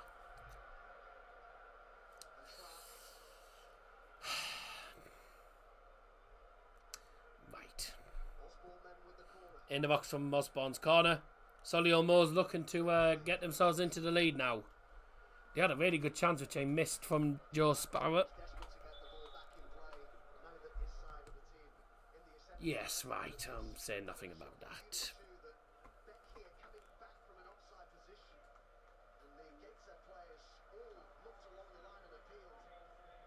Wow. So the goal was actually offside. Mark Beck came back from an offside position. What's the spinal issue anyway? Never heard about it. Just hear you mention surgeon now and again. So I've got something called spinal stenosis, which is so in me where my spine canals thinner than what they're meant to be. So I was born apparently with very, very thin canals in my back. So that's one issue. The other issue that's causing spinal stenosis is the discs. Is two of the discs. I think the 5th and the 6th disc in my lower back. It's called L5 and L6, something like that. Or was it L4 and L5? I can't remember, but anyway, two of the discs in the left-hand side of my back where they need a spine canal. Two of them are bulging. Two of them are getting bigger and enlarged. And what's happening is, because the canals are so small, it's causing issues with the canals, and it's also, and everything's sort of pushing out and putting pressure onto the spinal nerve. And if it's not sorted, years down the line, if it gets worse and worse, and it starts putting pressure, putting really, really, really bad pressure on the spinal nerve, it can snap. It can actually cause it to snap, and can also cause problems with the spinal cord as well, which can lead to paralysis. Basically, it's a pretty serious thing. Basically, why they're enlarging is it's swelling or something. We don't know. We've got no idea what's causing it. All we know is they're not swelling. All we know is the discs are enlarging. Apparently, it's very common. Apparently, it's very common with old people. Because the surgeon said that she's never had to do a surgery like this on a 21-year-old. She normally does this surgery on people who are old age pensioners, really. That people like 70 plus. Trust me to have something that barely anyone else at my age has. So, yeah, it's a common thing, but with older people, not with young people. So, yeah. Trust me to have something something unusual. So, yeah. That's the whole moral of the story, really. Did Gateshead make a substitution? Because I didn't hear a sub coming. I didn't hear anything about a sub. Oh, they did. I never heard a substitution coming on. So there was a sub for Gateshead, but I just never saw or heard it. Substitution made by Gateshead. Leaving the field was number 4, Callum Whelan. He was replaced by number 12, Kieran Evans. It's better having it at your age, though. Probably more chance of surgery gone wrong with the oldies. I mean, fairs. I wish you did a Eurovision thing, Mum and Dad, instead of this one, like, because you all like singing. I mean, we all like singing, but we don't. But half of us can't be asked to watch Eurovision anymore because it's just rigged. Really, it's rigged. I guarantee any money, and a lot of people have said this. A lot of people think Israel are going to win because they'll get sympathy votes, and then also it's all political voting as well. And I can't lie, I'm not a big fan of Ollie Armstrong personally. So we'll see how we go. But yeah, I haven't got my hopes up. Definitely don't have my hopes up for it this year, of course. Closest we came to was when Ukraine won it ahead of us. And again, everyone was saying sympathy votes. Like, it was inevitable. Hannon's gone off, which is a shame because I thought he had a really good game for Gateshead today. But he's off. And it's going to be him on. Okay, then. Yeah. I think Croatia were favourites this year, and we'd finished last anyway. Our song's a cack. Yeah, well, we normally do, mate. There's nothing new. So, you know, waste of time watching it sometimes. So, yeah. Quick reminder, there's a playoff semi-final tonight. MK Dons Crawley winner takes on Crewe in the League 2 playoff final. I won't be streaming that, though. Literally, I haven't had any dinner today. It's 6 o'clock in the night. I've literally had no food. So, I'm still doing a stream on an empty stomach. Because I've genuinely had no food today. All I've had is drinks, because I'm just thirsty more than anything. So I'm going to have to sort myself some tea after this stream, because I am starving. Not like me to go through a day without food so far, but it's that warm. You can't be bothered to make any food or anything these days. 10 minutes to go anyway.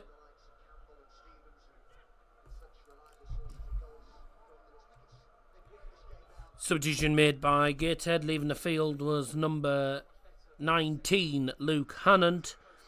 And replacing him is number 6, Louis Story.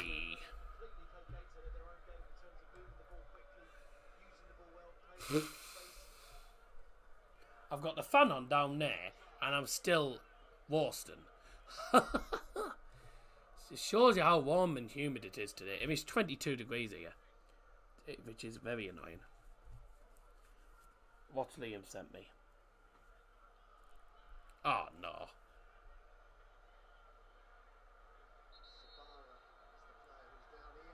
Oh, he hasn't put the thing on slow motion, has he?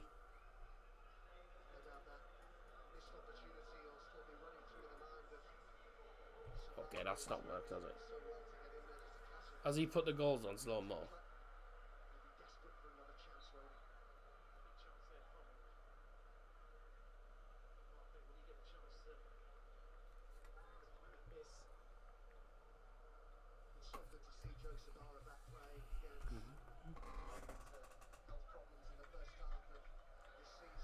Fid's not playing for me. I'll have to see if Messenger needs updating.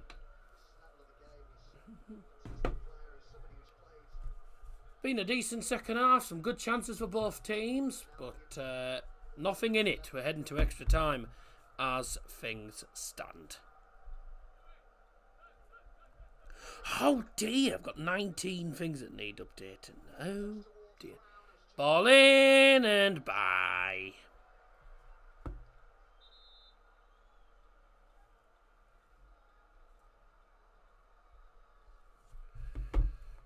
And another sub for Gateshead. God, they've made a few subs, haven't they already? It's the 3rd sub.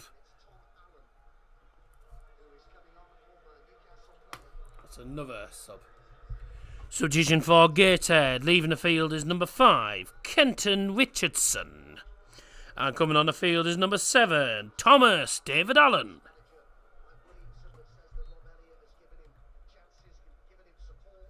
Yeah, they are cack normally, mate. Tell me about it. Having said that, The Sam Ryder one wasn't a bad song, I must say. It wasn't that bad a song, the Sam Ryder one. You know. But the best music from Eurovision was in the 70s and the 80s with Waterloo by ABBA, Making Your Mind Up by Bucks Fizz, Hallelujah by Milk and Honey, that was for Israel, in Jerusalem, obviously. Take Me to Your Heaven, that was from the 90s, that was in the Eurovision Song Contest as well. We've had some decent songs back in the day in the Eurovision, but nowadays it's either heavy rock, really slow, or it's pretty rapping crap. Shakhtar Donetsk have won their 15th league title in Ukraine, with top talent Sudakov scoring again. Oh, goodness me. I'm getting tired. We got another sub.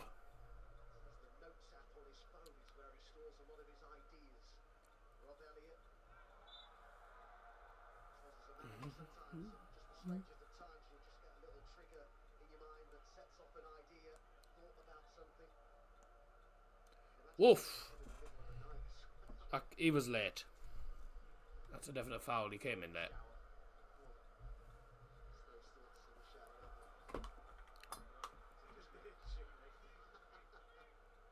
Long ball forward. Solihull looking to win it. Oh dear. He's lost his foot in Sparrow and sent it out for 4. On the right hand side. Oh dear. Well, as it stands, ladies and gents, same as last Sunday, we're going to extra time. God. Don't forget to join me tomorrow for the Manchester United Arsenal game. Kickoff coming at 4:30, so we'll be live at 4 PM tomorrow.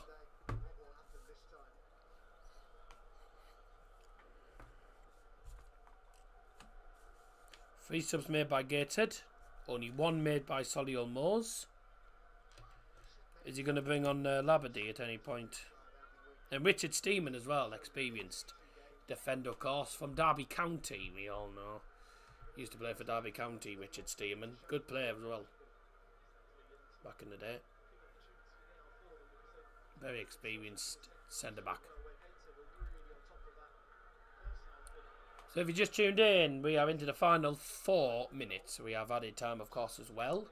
1-1 heading to extra time as things stand. So extra time's looming unless anyone can find a last minute winner. And Gateshead could get it here, you know. It's Evans. That's a foul! Oh, he's not giving it. Wow. Now, I thought that was a penalty. I'll have to see what happened there. Solihull are on the counter-attack. If they score, it'll be very controversial. Here's Zabara. Into the box for Solihull. Cleared away. Osborne.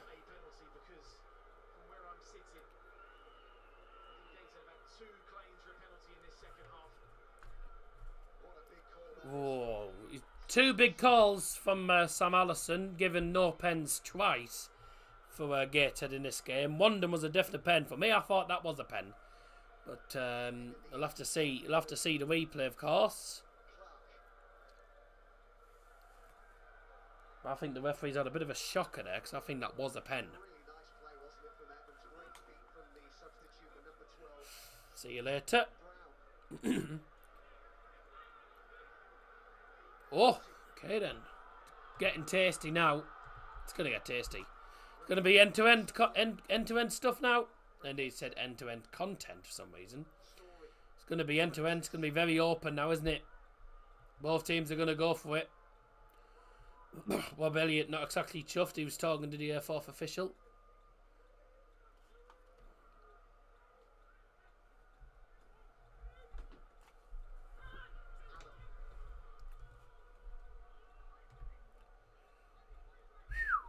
How's your nerves, everyone? 2 minutes left. What a pass. Great one as well from Ben Warman. Tried to play it into the centre of the penalty area. It went straight to the goalkeeper. Just literally walled straight to Nick Hayes.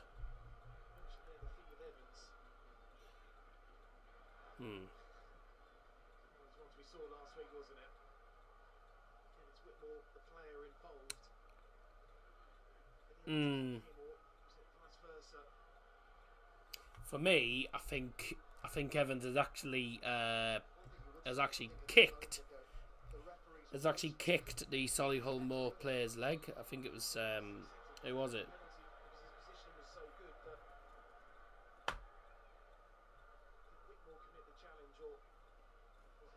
Whitmore, was it? Yeah, it probably isn't a pen when you look at it. Oh! Oh my God! Allen played it low into the penalty area, and it hit the keeper. Let's have a look here. So cross comes in, keeper parries it straight into the path of Brown, who just taps it straight back to the goalkeeper instead of tapping it into the net. I can't believe that. I reckon we're going to have about 5 minutes added time in this game. Or we might not have a lot of extra time, you never know. 30 minutes of extra time coming up as it stands. That's what's looming. Dear, that was terrible. Gateshead with a chance here.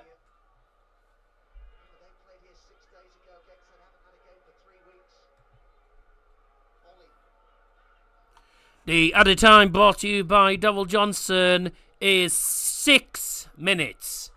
6 minutes. Oh, that's a free kick. Okay, so 6 minutes added time then.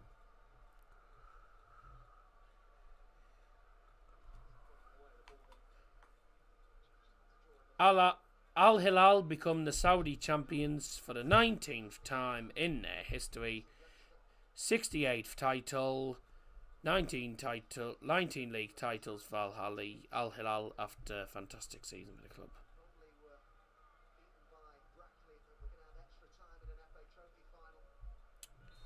Shock. It was going to be either them or Al Nazar, more than likely.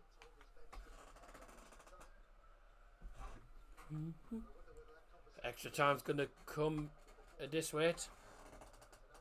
Unless anyone can find a winner.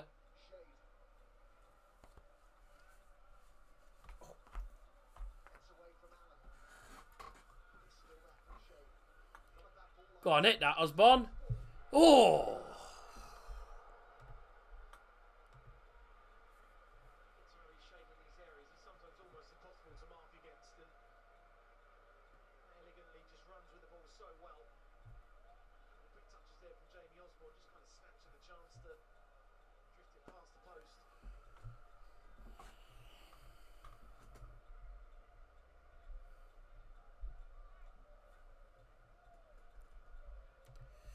Into the final couple of minutes. 6 minutes at a time indicated. We have now played 2 minutes of it.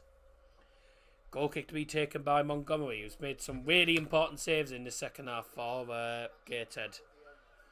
That's what stopped Solihull Moors from getting the second goal, especially. Here's Allen. Gateshead looking to win it. Ollie pulls it back. It's back with Booty, the man who scored the first goal of the game. The equaliser came from Mark Beck for Solihull Moors. Good game, this. And it's Allen again, who's been lively since he came on. Pull back to Booty. Oh, see you later. Chips it into the centre. Oh, headed away again.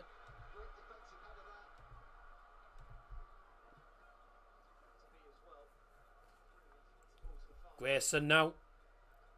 Back to Booty, who's been really good for Gateshead today, by the way, Booty, I must say. As well as Luke Hannon, who I thought had a good game. Been some decent performances from the players today. been a hard game as well. So both teams have played against each other many times, of course, in the National League. And they'll be continuing to do so next season as well. There's a good chance to get it. Oh.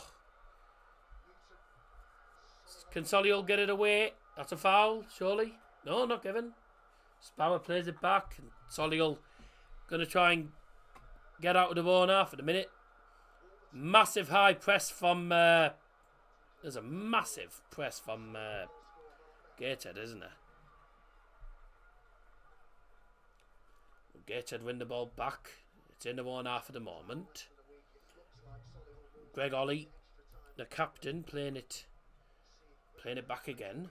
Now it's down to the left-hand side to Tom David Allen.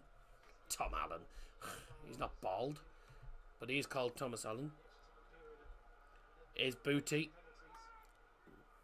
Ollie again. Back to the left-hand side. Allen again. Here's Ollie. Is he going to shoot? No. Okay. They're trying to be patient. They're trying to be patient with it. They're trying to walk it in. By the looks of it. Grayson into the centre. Oh! Bad touch. Took it away from him in the centre there. Solihull get it away. Well, ladies and gentlemen, stay tuned because we are going to have extra time as it stands, unless there's a goal in the next 80 seconds.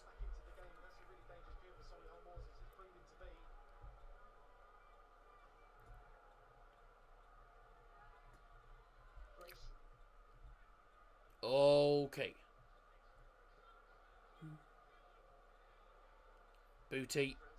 Francis now. Ollie. Lovely play. And there's the shot. Oh! Almost won it. He's almost won it there. Was that Kieran Evans? Good play. Lovely build-up. Evans with the shot. It's not far off. It's not far off at all. It's a good effort. Really good effort from Kieran Evans. But it looks like we are going to go to extra time.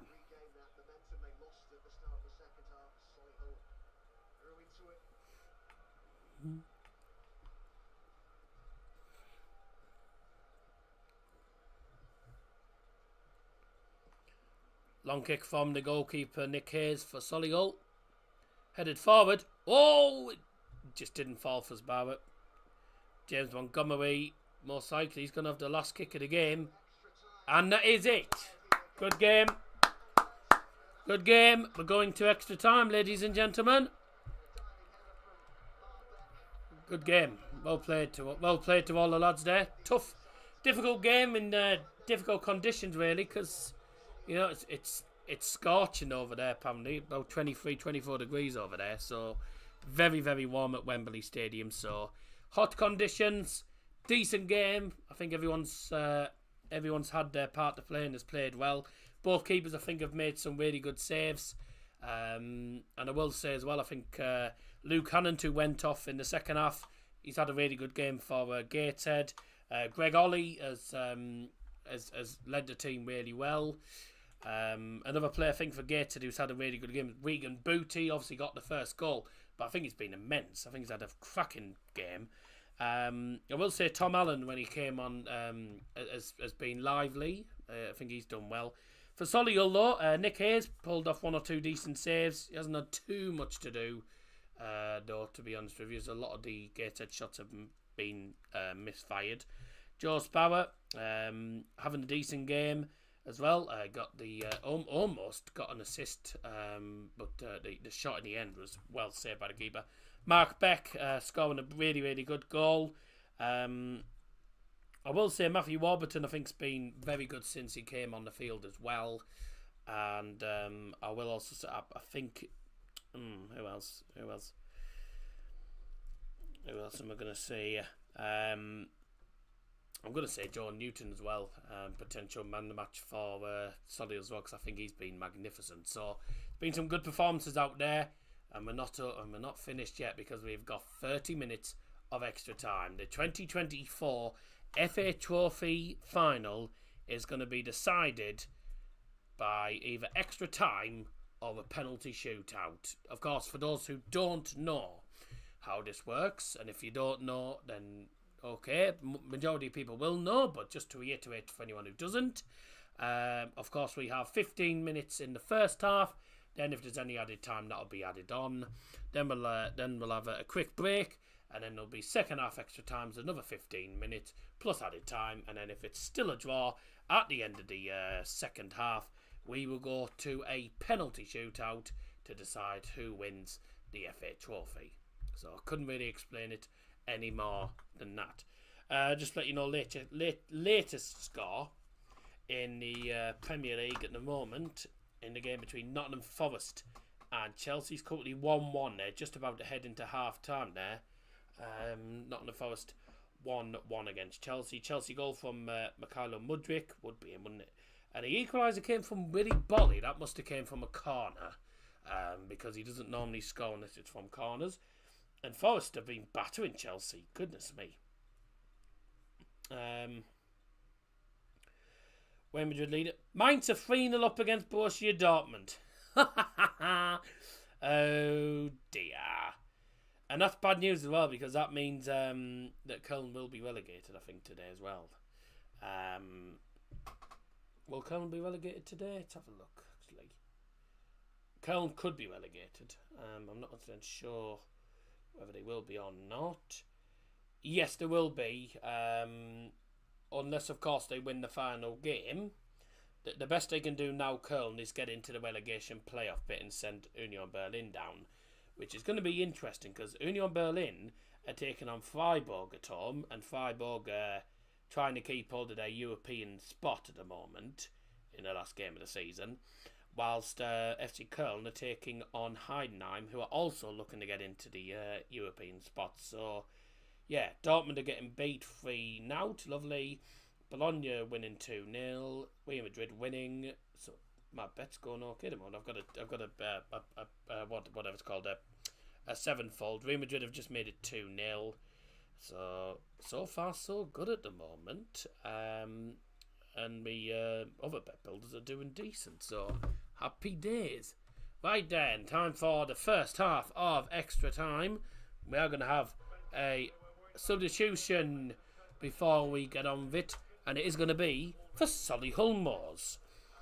Jay Ben's had a decent game, hasn't he? Yeah, he's done well. Well played, Ben. Sorry, Jay Ben.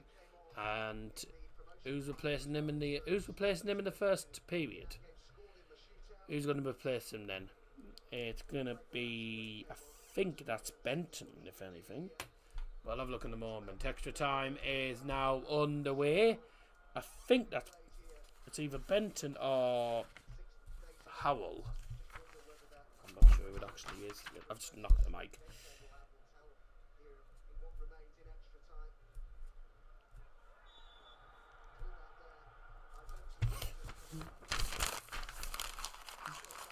Oh, what a brilliant start. So it was Benton that came on.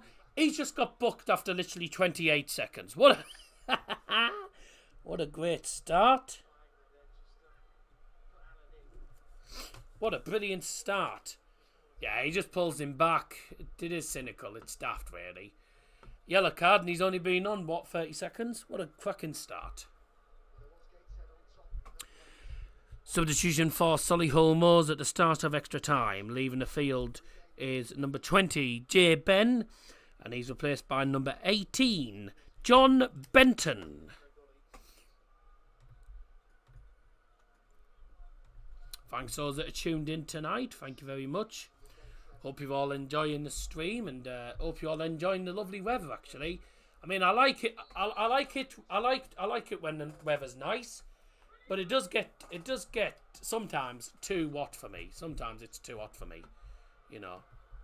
Like, I can't cope with, like, I mean, I think it's because we've been not used to really cold weather, and as soon as it gets hot, you're like, oh, God, it's off. But I think, to be honest, I'm normally like that, but sort of, I think, a couple of days down the line, when we get used to this sort of hot weather, I'll get used to it, you know. I think it's just at the moment, as we've only just hit, right, we've hit spring, we're getting close to summer now, and the weather's just suddenly shot up. Like, the temperatures have shot from like 11 to 23 degrees. Like, it just shot up. It's unbelievable. He's getting fouled there. How's Brown not got fouled there? Evans shot blocked. Solihull get it away. They're going to come forward now. Who's going to be the hero in extra time? Or who's going to be the hero in the penalty shootout? We'll see what happens anyway. Who's going to be the hero? Who's going to be the villain? Who's going to win? Who's going to lose? Is it going to be Gateshead or Solihull? There's only one way to find out. Fight! No, sorry, that's from TV Burp. Sorry. Let's go. Let's see what happens. There's only one way to find out, and we'll find out in the next couple of minutes. 2013, 2015 and 2018, the most recent when Brackley beat Bromley. And there was a very late equaliser in that game for Brackley before they eventually won on penalties.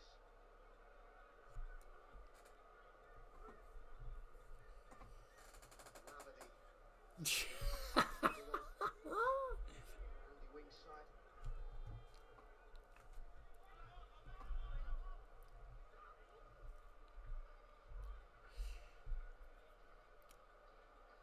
So 1-1 at full time.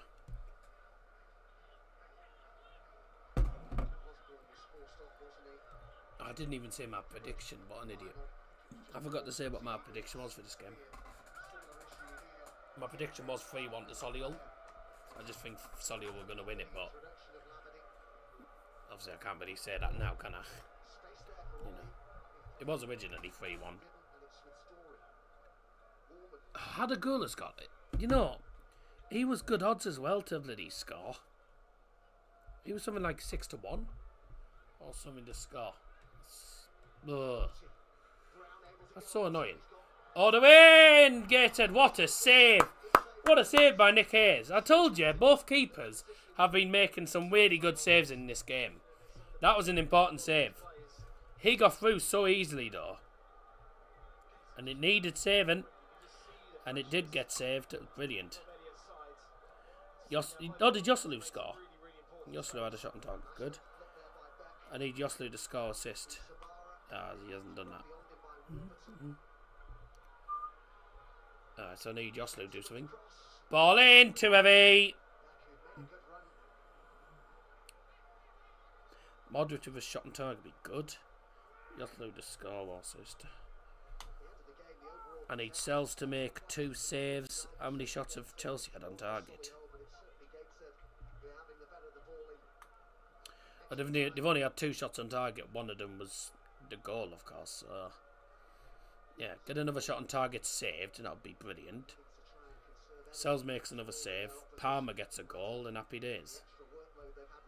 And Chelsea win. That's happy days. Lovely. Yeah, it's not doing too bad on these. It's just, I guarantee it'll be Chelsea that let me down. Let's give I don't know what he's giving the free kick for. I didn't even see it. Let's have a look.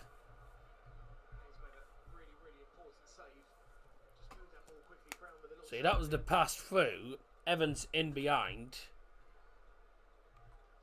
Evans he's just unmarked, really. He hits a shot and it's well saved. Well saved by Nick Hayes. I don't know what the I've got no idea what the actual thing is.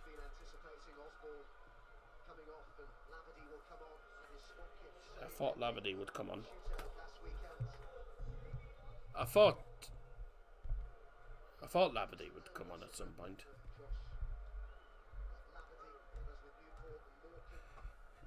And the substitution for Solihull Moors leaving the field is number 4, the skipper, Jamie Osborne.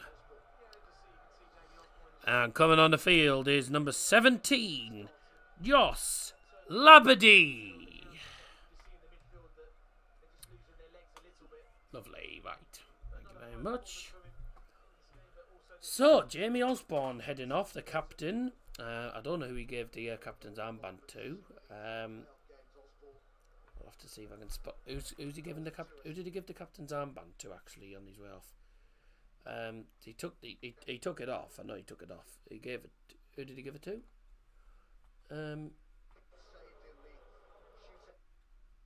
Oh, he passed it on, then it got passed on to someone else. So I don't know who's captain now for Solihull.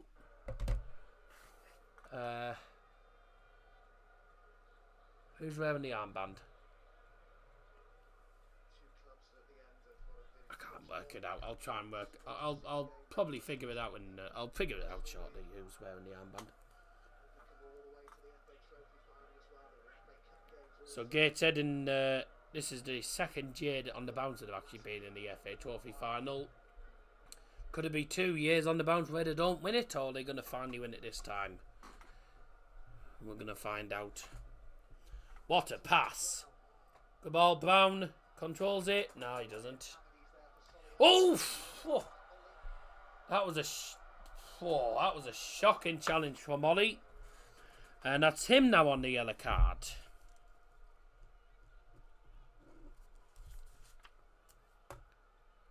Man, that's late. Very late. Dear God. You're not going to get away with those, mate. You wouldn't get away with that in the Premier League. Certainly wouldn't get away with it in this game, will you? With a championship ref. 8 minutes into extra time then. And one big chance for Gateshead, which was well saved. Solihull not really been creating anything. Not really been causing many issues for Gateshead. Here's Shade. He's had an okay game. Not as good as not as good a performance as last week, obviously. I thought he was better in the final last week than this week, to be honest. 2 finals on the bounce, by the way, for Solihull in literally a week. So they played on Sunday in the playoff final for National League, and then this week they're in the FA Trophy final. What a pass that is! Sparrow into the penalty area. It's still in there. Can't get it clear. The ref's given a pen.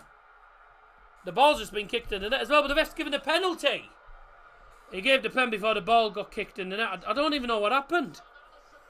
He gave a penalty. Penalty for Solihull Moors.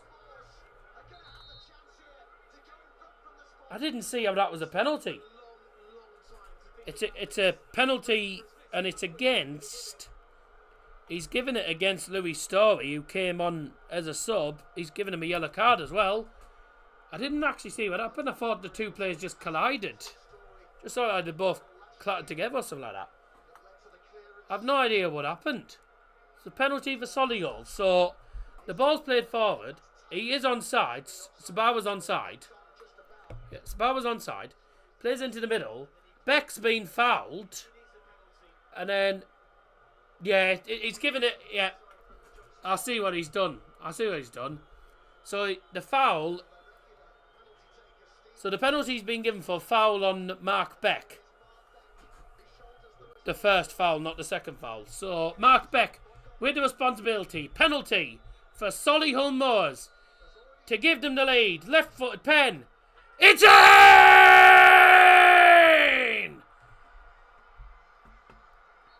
Goal for Solihull Moors.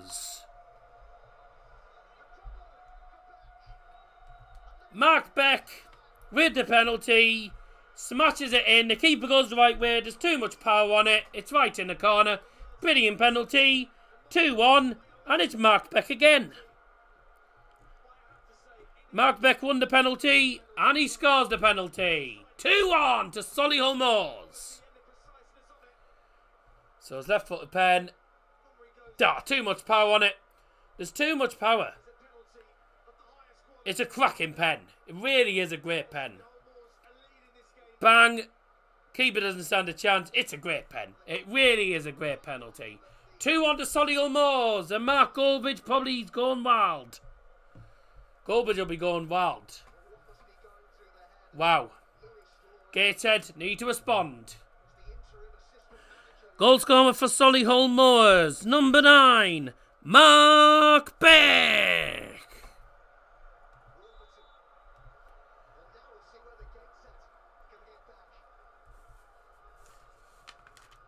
And another yellow card given. Who's this to this time? I think it's to one of the Solihull players. Is that Labadie now? Oh, God. How many yellow cards have we had? We've had 1, So, 1, 2, 3, 1, 2, 3. 3 yellow cards for each team in this game. Ridiculous. 6 yellow cards in the match. God. Wow. Long cross in for Gateshead. How's your character now, Gateshead? It's Wolves reversed. They win the lead. Solihull equalise, and now in extra time they've turned it around with a penalty. Gateshead going to be able to do the same. Well, that makes things very interesting. 2-1 Solihull, and Gateshead need to respond. Ball comes in, headed away. It's going to be all Gateshead now, I reckon, here. Story loses the ball. Solihull Moors can come forward. If they work this right, they could be in for a goal. Or, well, at least a shot on target. Played to the left-hand side.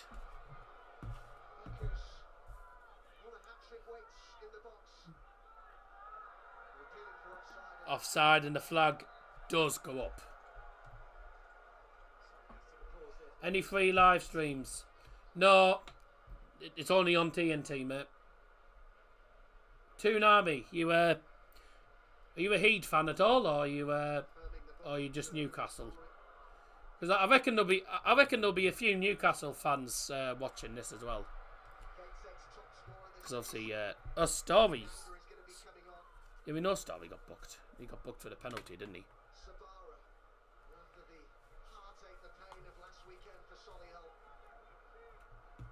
Could be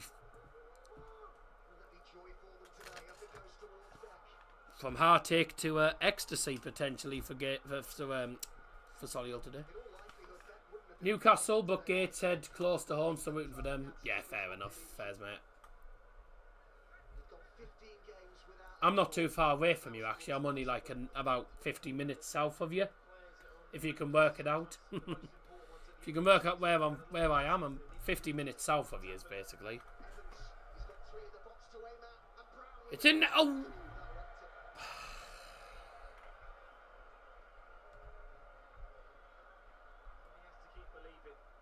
Well, I think the logo gives you a clue, doesn't it? Yeah, Gateshead and Hartlepool are like some of they're like the 2 National League Premier sides that are close to us, really, isn't it? Hartlepool and then Gateshead, and then you got National League North, which has got likes of Darlow in there, and I think South Shields, etc. You name it. So a lot of non-league teams around the areas. Win extra time now. Win to added time. Whether there's any added time at all, though. Yep. There'll be a minimum of 2 minutes added time. Brought to you by Double Johnson. 2 minutes added time. Here comes Evans. Played through. That's a pen! Whoa! He's given offside. Mate, I don't understand this.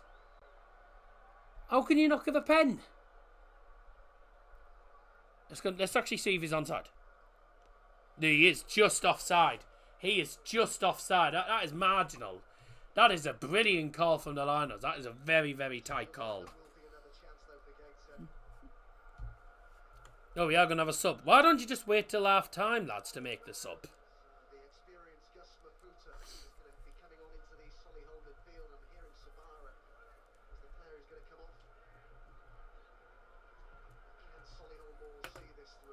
Why don't you just wait until the second half? Why don't you just wait till half time to make that sub, rather than doing it now?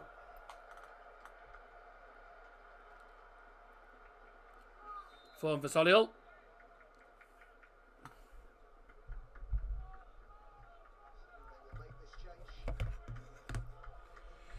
Substitution for Solihull Moors leaving the field is number 7, Joe Sabara.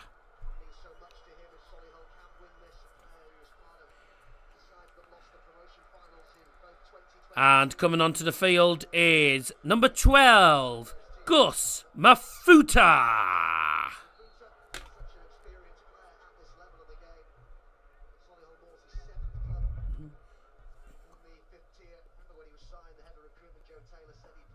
robustness and physicality that perhaps Well, he's going to be on the pitch for all of like 20 seconds because we're literally at half time. Just wait for the half time whistle to go, and it'll be on to the second half. Just goes into a slightly more advanced position where Sabara was just in behind Beck. just pacing up and down, isn't he? He'll former teammate Andy Wynn. So long throw for Solihull.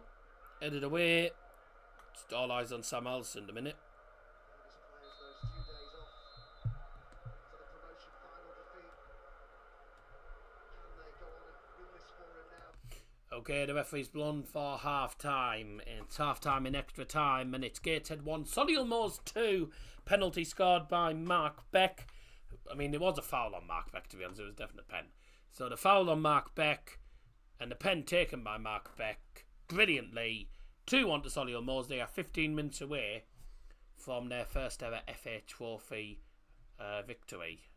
Gateshead, though, need to respond in the second half. Second half of extra time is coming your way in the next 2 minutes. I'll see you in a moment.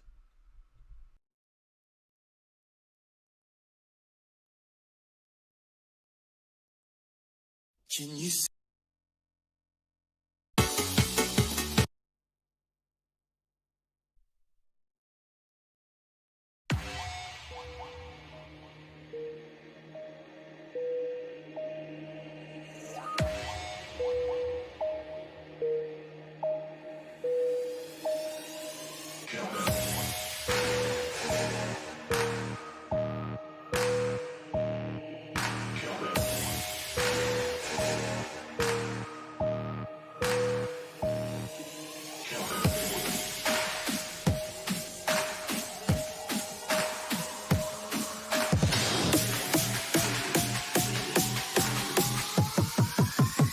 All I do is count that paper.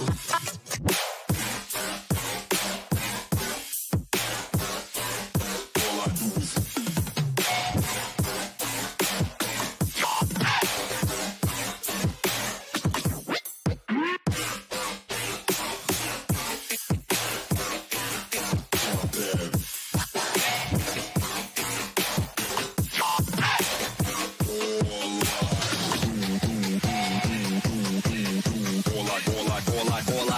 All I do is count that paper. All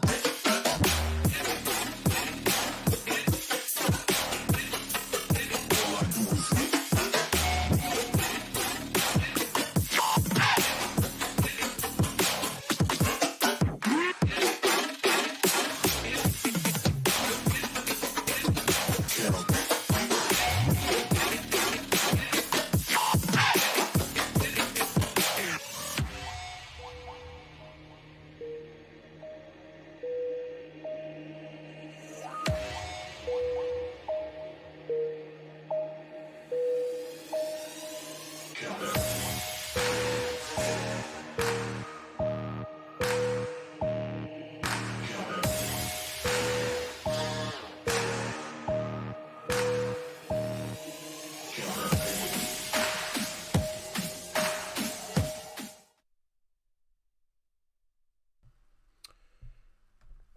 And welcome back. Second half has just, as I say, just literally as I'm speaking, has just got underway again.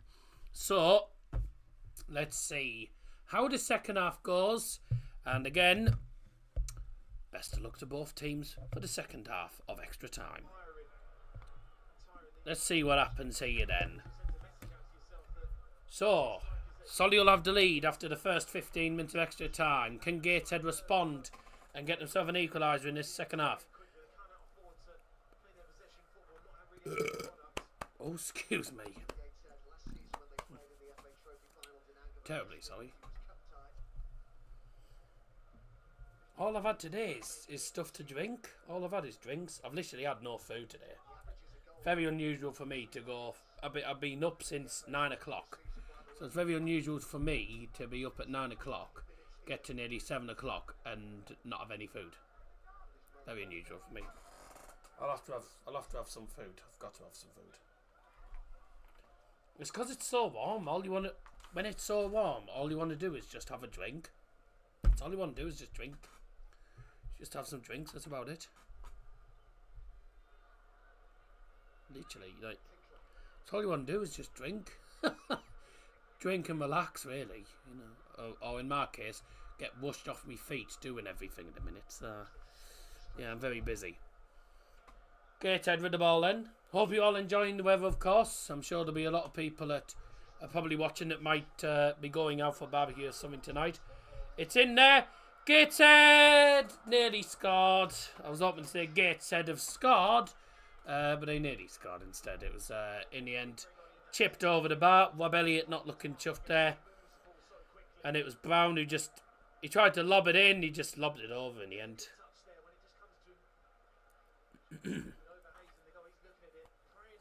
Too much height. Yeah. Rob Elliott applauds the team though. Was a good effort though. It was some good movement. Good movement, some good build up, but unfortunately no end product.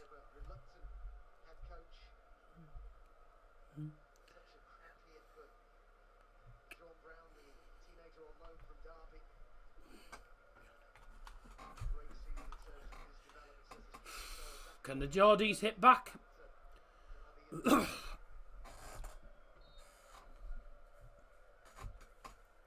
to keep you up to date with the Chelsea game, by the way, as well. I'm sure a lot of people are watching that. I've actually got 1 or 2 bets on, so I'm hoping that they do all right.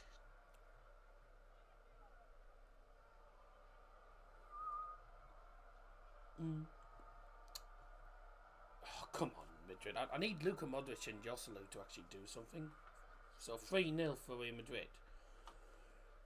Real Madrid, and it was Brian Diaz. So the players that I was looking at putting in that I didn't put in are the ones that have scored. Do one. Honestly, yes, it's ridiculous. It really is ridiculous, isn't it? Barmy. Betting is bent, ladies and gents.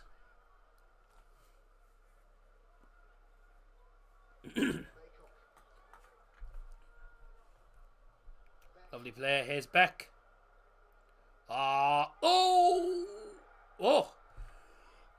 No foul for that. Okay.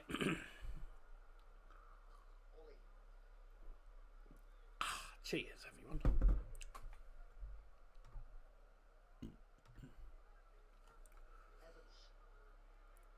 So, nearly 10 minutes to go for Gateshead to try and get themselves back into the game. What a good ball. Ollie fell on his arse.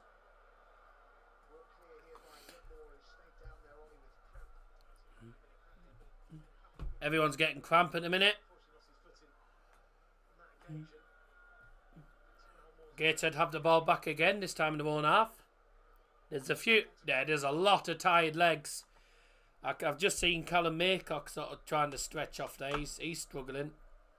A lot of players are struggling now. It's hard. It's hard. Wembley's pitch is humongous. Really is probably the biggest pitch probably one of the biggest pitches in England. Oh! It's a goal! It's a goal! Gateshead a level! I literally said, are the Geordies going to hit back? And they have. It's 2-2. Game on again.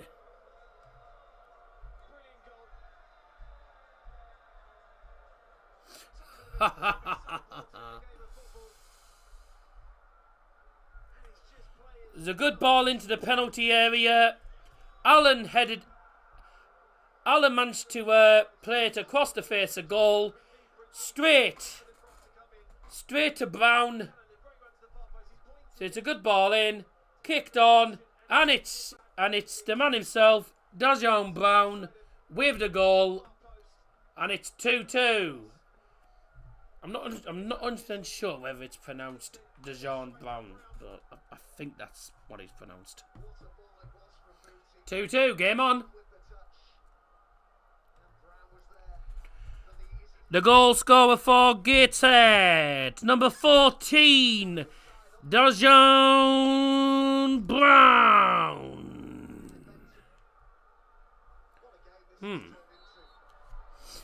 Really good game in extra time's been really good.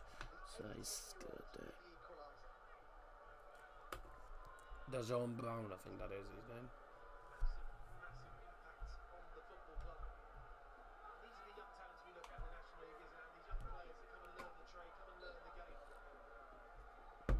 All you can hear now is the Gateshead fans.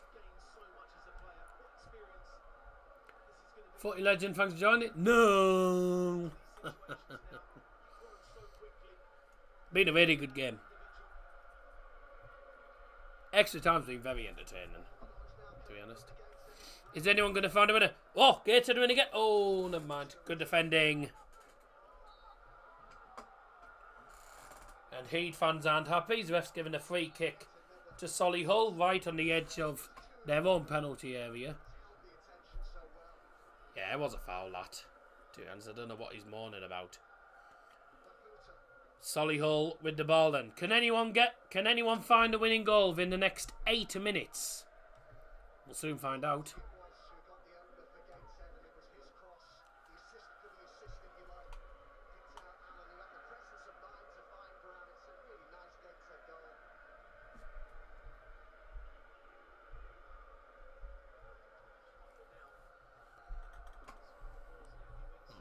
I'm going to stop the...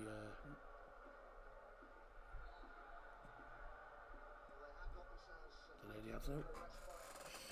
Oh.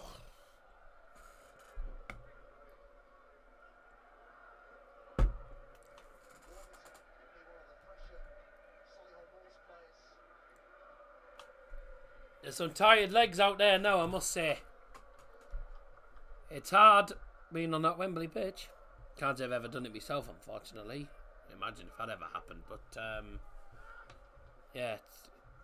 All I know is a lot of people have said it is absolutely massive. Although I have been to Wembley. I've been to Wembley before and the pitch is enormous. So, yeah, I can't imagine what it's like trying to run for 120 minutes on that field. And then having to do penalties as well by the looks of it. I had a feeling this was going to be a good game. It has been a good game. A lot of momentum switches there, hasn't there? You know, we had Gateshead scoring, they had the momentum. Solihull equalised, there's the momentum switched. They had the momentum and they scored again. Now Gateshead are level, so the momentum switches again. With momentum's now with Gateshead. And they are in again, Gateshead. Shot blocked, still in there. Can he play it in? Oh, headed away. Right near the ball, right near the goal line, actually, that was. Gateshead fans are trying to pick up the noise. That's going to be a throw into Heed. Taken very quickly. 5 minutes and a half to go.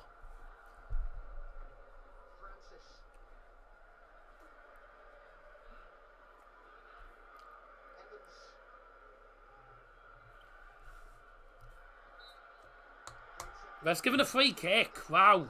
He's given a free kick on the edge of the penalty area. Wow. Okay then.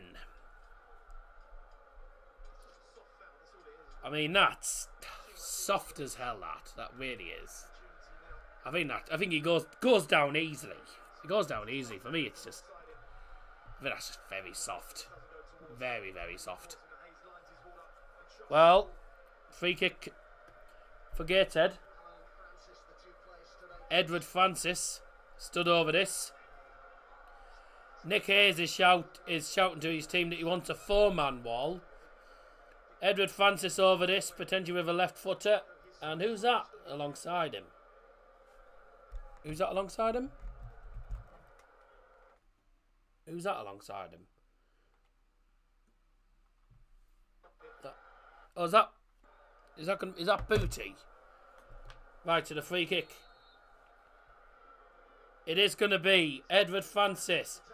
And he hits it! Oh! I tell you what. He got it up and down. It was a cracking effort. Really was a cracking effort. Let's have a look here. He just doesn't get the trajectory right, does he? He doesn't really get the accuracy right.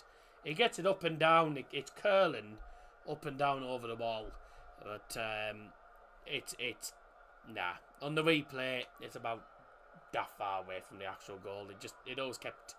It just kept curling wide, didn't it? Really, it was never going to go in. It was a good attempt though, but yeah, it wasn't close enough.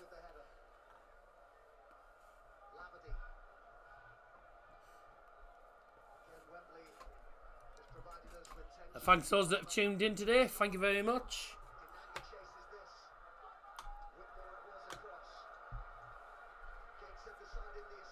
Oh, Dananga's come on. I didn't even know he'd came on. There wasn't even... They never said there was a substitution, was there? So Dananga's come on, but I don't know who for.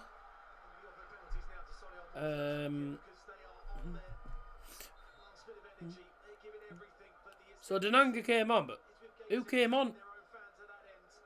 Who went off? Who's gone off for them? Because I didn't even see that substitution. Unless it was just after they'd equalised and they were still busy celebrating. Unless it was during the celebrations. No. It can't be Dananga. A lot of shirt pulling. No, Dananga has come on. Nobody knew he'd came on though. So Dananga's come on, but it doesn't say who he's come on for.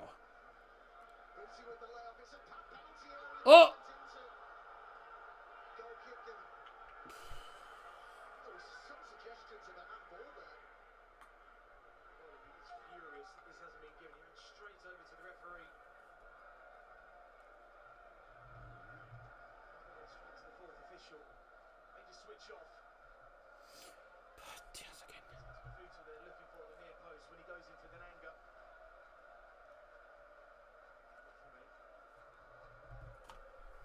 Who came on? Who did Dananga come on for? I'm so lost. Well, Dananga's on the field anyway, but I've got no idea. I've got no idea who he came on for.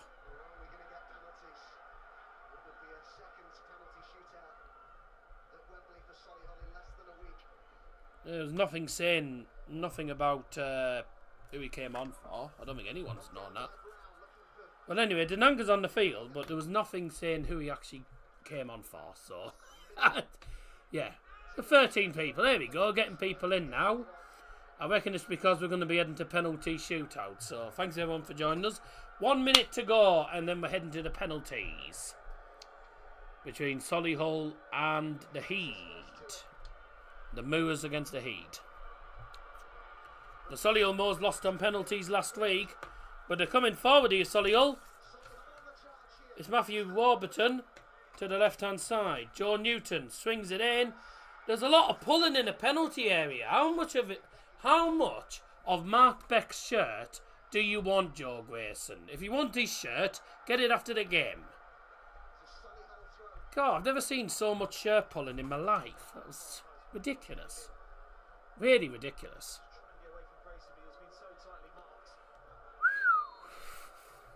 Tell you what, I'm watching as a neutral and I'm nervous.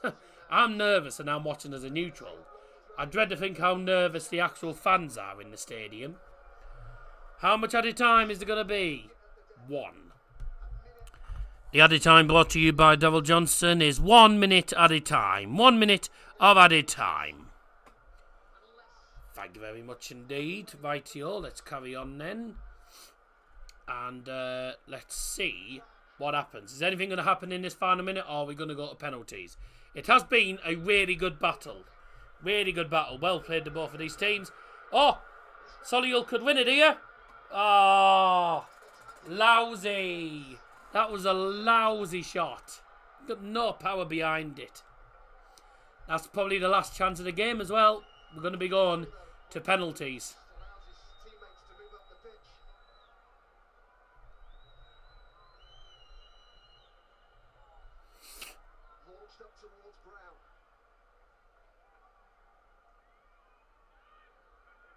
One last chance. Oh dear. That's it. That is it. Right, people. We're going to a penalty shootout. Oh.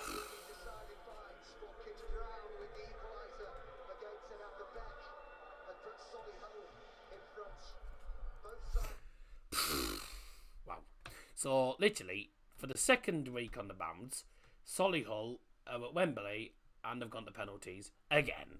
Right, Gateshead 2, Solihull Moors 2 at full time at the end of extra time, which means we're going to penalties. Oh dear. Off to penalties then. That's why I've reset the scoreboard to 0-0 so that the scoreboard is the penalty scoreboard basically. I don't actually have a penalty shootout graphic. I wonder if Harvey can maybe do his magic. I'll speak to him. Obviously, we're gonna have some different graphics anyway for the U-Wars, etc. So I'll see what he can sort out. Well, everyone who's just tuned in, thank you very much for joining us. It is 2-2 at full time at the end of extra time. We are now going to a penalty shootout. So the 2024 FA Trophy final is going to be decided by penalty shootout. Gateshead took the lead in the first half of normal time, actually, with a very good goal. It was a goal from Wigan Booty. It was just played into the centre, played into centre, and Wigan Booty just said thank you very much. Equaliser came from Mark Beck in the second half. Cross came in and headed in brilliantly. I mean, he was unmarked. You cannot leave him unmarked like that. It's shocking defending from Gateshead. He was just unmarked, and it was a brilliant diving header. It was a cracking header. Keeper didn't stand a chance, and then in extra time, after we finished 1-1 in the 90 minutes extra time, it went to. We had a penalty for a foul on Mark Beck in the penalty area. Penalty taken for Solihull Moors by Mark Beck himself, and he smashed it into the keeper's left-hand post. It was a brilliant, well taken penalty. And then the equaliser was a long ball into the penalty area, kicked into the centre, into Dazzer Brown, who was literally stood waiting for it, and he couldn't really miss from there. Some good saves from both keepers in this game. It's been a really good battle, and all I say is the very best luck to both teams, because we are going to have the penalty shootout in a couple of moments. Now, I don't know which side we're going to be taking the penalties. It'll either be in front of the Solihull fans or the Gateshead fans, but we're going to find out in due course. The referee's just doing the coin toss, and it is going to be in front of the Gateshead fans. So the penalties are going to be in front of the Gateshead fans. All the Gateshead fans are rushing behind the goal now. Brilliant! Don't you just love it? Don't you love the non-league finals? It's so amusing. It really is. So the penalty is going to be taken in front of the Gateshead fans, which means bad news for Solihull Moors, or could it be good luck for Solihull Moors? Because Solihull Moors had the penalties in the last final last week in front of their own fans, and they lost on pens. Who's going to do it today? Is it going to be Gateshead or Solihull Moors? We are going to find out, because, ladies and gentlemen, the 2024 FA Trophy final is going to be decided by penalty shootout. The penalties are going to be taken in front of the Gateshead fans. We're going to get underway with a penalty shootout. The very, very best of luck to both the teams, because I'm going to say it now, you're going to bloody need it, because there's a lot of pressure. There's a lot of pressure on these lads' shoulders, so the very best of luck to them. Let's go and let's see who is going to be crowned the FA Trophy champions for the very first time in their history. Here we go. The very best of luck. So, both keepers going to be given their instructions, of course, by Sam Allison, the referee. I think he's already given them the instructions. He's put the ball down on the penalty spot, and we now await the first penalty taker. I don't know who's going to be taking the first penalty, so I can't really say. Let's see. Is it going to be... It is going to be Solihull Moors with the first penalty. So Solihull will be taking the first pens. And of course, it is the usual A-B system, not like in the Carabao Cup where it's sometimes A, B, B, A, etc. First penalty then, it's going to be for Solihull Moors. Oh, what a pen. What a penalty. Well taken. 1-0 Solihull. And I'm trying to work out who it was who actually took the penalty there. It was Warburton with the penalty. So it was Warburton with that pen. Oh, he just absolutely smashes it into the top corner. You don't save those. It's a really well taken penalty. About 20 people in stream. Thanks for joining us. On to the penalty shootout at the moment. Gateshead's first penalty then is going to be taken by the goal scorer, Regan Booty. So Regan Booty scored in normal time. And his penalty is saved by Nick Hayes. It's advantage Solihull Moors. Regan Booty's penalty. He went to the keeper's left. The keeper guessed left. Brilliant save. And that is not the start you want if you're the Gateshead manager. Yeah, Rob Elliott. Massive sigh from Rob Elliott, but also applauding. I mean, whether you score, I mean, if you miss, it is what it, you know, if you score, you score. If you miss, you miss. You've got to also credit, these young lads for actually stepping up and actually taking a penalty in these. Oh my God! That penalty has gone to space. Yeah, Tyrese Shade has just got his foot underneath, sent the penalty to space. Let's game on again. Oh dear. You've got to credit the guys though for actually stepping up and having the courage to actually take a penalty in these conditions.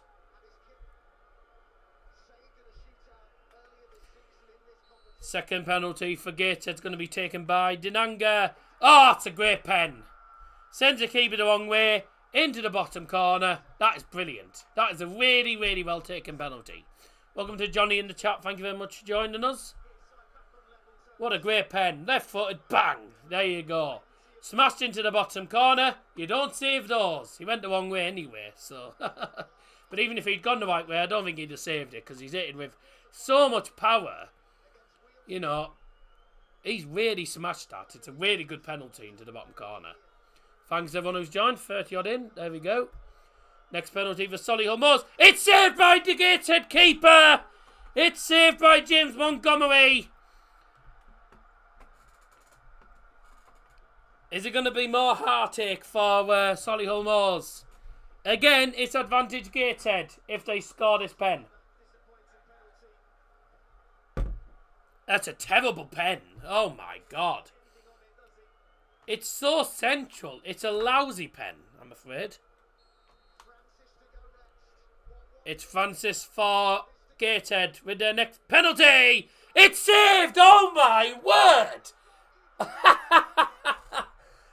Both teams have taken 3 penalties and have missed 2. Oh my word. And they've all been good saves by the keeper as well. What is going on today? That's a cracking save. He sticks his arm up. It's a brilliant save. Oh my word. Right, the next penalty. Mark Beck. Oh, top corner. That is a cracking penalty. Oh my word. Pick that out. Oh, oh my God. Can't believe what you've seen. 4 penalties and it's 2-1 because both teams have missed 2. That's a superb penalty from Mark Beck. Really is a brilliant penalty. You don't save those right in the top corner. I mean, the penalty scored in extra time was a well-taken pen. He smashed it into the side of the net. Well, this one, he smashed it into the top corner. Big pressure. Gateshead's next penalty. I nearly got my teeth in the wrong place. Gateshead's. I'm getting my teeth in the wrong place. Gateshead's next penalty is scored. Brilliant penalty. Lovely. Cool as you like. From the captain, Greg Ollie. 2-2. And we're into the final penalties. Are we going to have a winner or are we going to go to sudden death?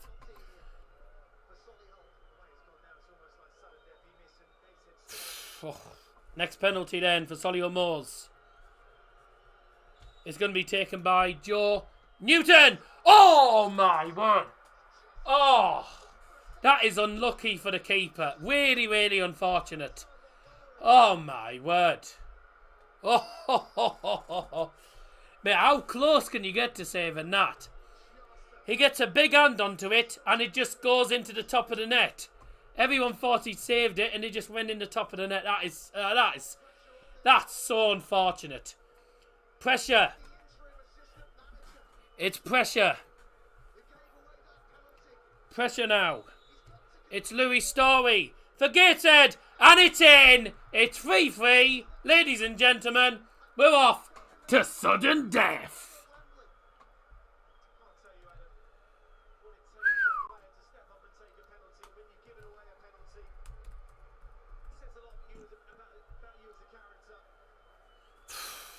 Man, my nerves are jangling, and I'm watching as a neutral. You see, when it's penalty shootouts, you get nervous even watching it as a neutral. Penalty shootouts are the most nerve-wracking thing. 3-3, one to sudden death now. Here we go. Next pen for Solihull Moors. Oh, the keeper gets... I think the keeper almost gets a glove to that, but it does go into the net. 4-3 Solihull. And the pressure again on the Gateshead taker. Oh, keeper almost gets that, you know. But he gets it right in the corner. Who's the next taker for Gateshead? Gateshead's my team. Well, it's pressure on them. It's going to be the substitute, Kieran Evans. He simply has to score. If he doesn't score, Solihull will be the winners. It's Kieran Evans with the Gateshead pen. Oh my word! Mate, how close have the keepers been to some of these penalties? Again, he's a whisker away from saving that.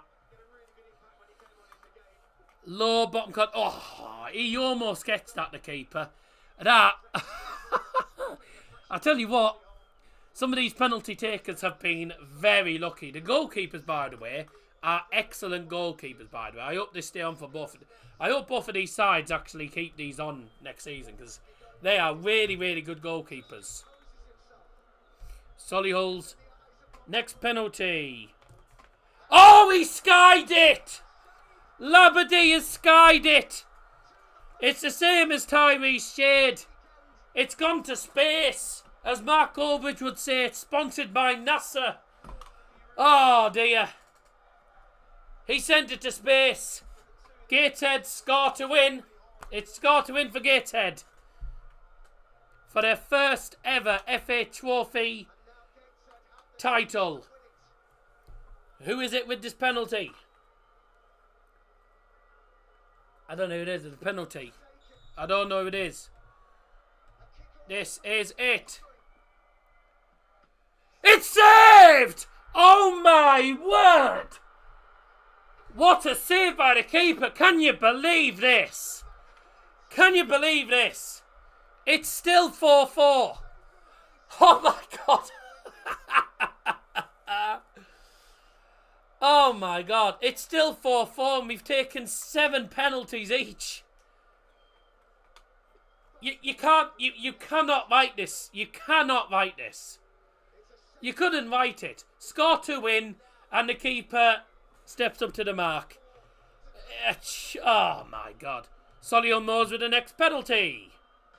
Oh, he's hit the bar! Oh my word! God. Oh.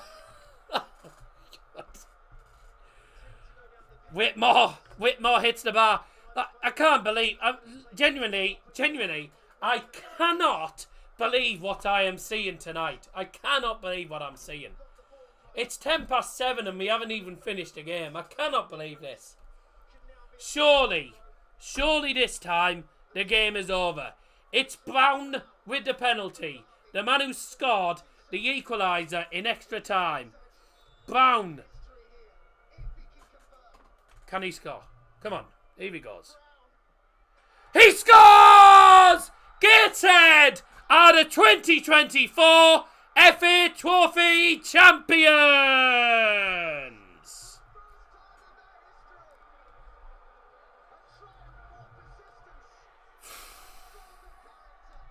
God.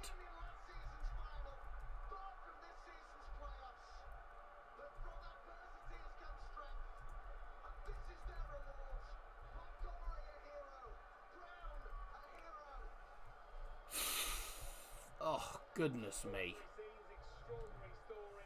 Congratulations to Gateshead. The worst feeling, of course, for Solihull. We're going to do this post-match justice by switching our coverage from Wembley now to the red button to TNT Sport 6 and to Discovery Plus.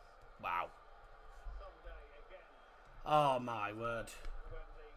Here on One, the boxing will start from your call with Becky Ives with all the presentation reactions on Discovery Plus and 6. Well. Gateshead, for the very first time in their history, have won the FA Trophy. Oh, what a final. I'm absolutely exhausted. I don't know about you guys, as actual fans. I'm absolutely knackered. And I was watching and that's me watching as a neutral. As a neutral, I am... Oh, God, I'm shattered after that. Look, I mean, congratulations, of course, to Gateshead. I think over the balance. I think over the. I think over the 120 minutes they were probably the better side. I think they probably deserved it. The penalties are. I mean, God, the penalty shootout was just hilarious, wasn't it? You know, like nobody wanted to win it. And then Brown just sends the keeper the wrong way. Gateshead win it. It's a curl penalty. I think it was 5-4. 5-4 penalties after like 8 penalties each. That was a ridiculous final. Ridiculous. I mean, it was brilliant. Congratulations to the Toon. The Heed Army. They can celebrate. Gateshead champions of the 2024 FA Trophy. After last year's heartache against Halifax Town, they've finally done it this season. Unbelievable. And yeah, I suppose that he is right in the chat saying justice for not being allowed to play the playoffs. I mean, that was a balmy thing. I don't know why. I don't know why that was the case. Bit balmy. But I got to say, well played to both keepers and to both teams. They were absolutely superb. It was a really, really good final. And unfortunately for Solihull Moors, again, that's 2 weeks on the bounce with heartache. But I think, to be honest with you, I think I'm knackered now. I think I'm gonna leave you all there. I think because I think I'm done in now. I need to go and have some food. I haven't had any food all day. So I'm knackered and I need some food. So congratulations to the Heat. Thank you very much, everyone, for tuning in today. It's been wonderful, of course. Always good to see the non-league finals. And well done to Gateshead on the victory. Commiserations to Solihull Moors, but again, another brilliant one to the final. And I think it's been a really good season. It's been a really good season for Solihull Moors, getting to the playoff final, also getting to the FA Trophy final. Obviously a shame for them they couldn't win it, but for Gateshead, probably is justice for not being able to play in the playoffs, and they get to end the season on a high. What's been a really good season for them, to be honest, and they've managed to end it on a high. Don't forget, MK Dons play Crawley later on tonight, of course, in the League 2 playoff semi-final. The winner will be going on to play Crew Alexandra in the League 2 final. I've been Daryl Johnson, your host. Thank you very much, everyone, for tuning in. And on behalf of myself, have a good day. Bye!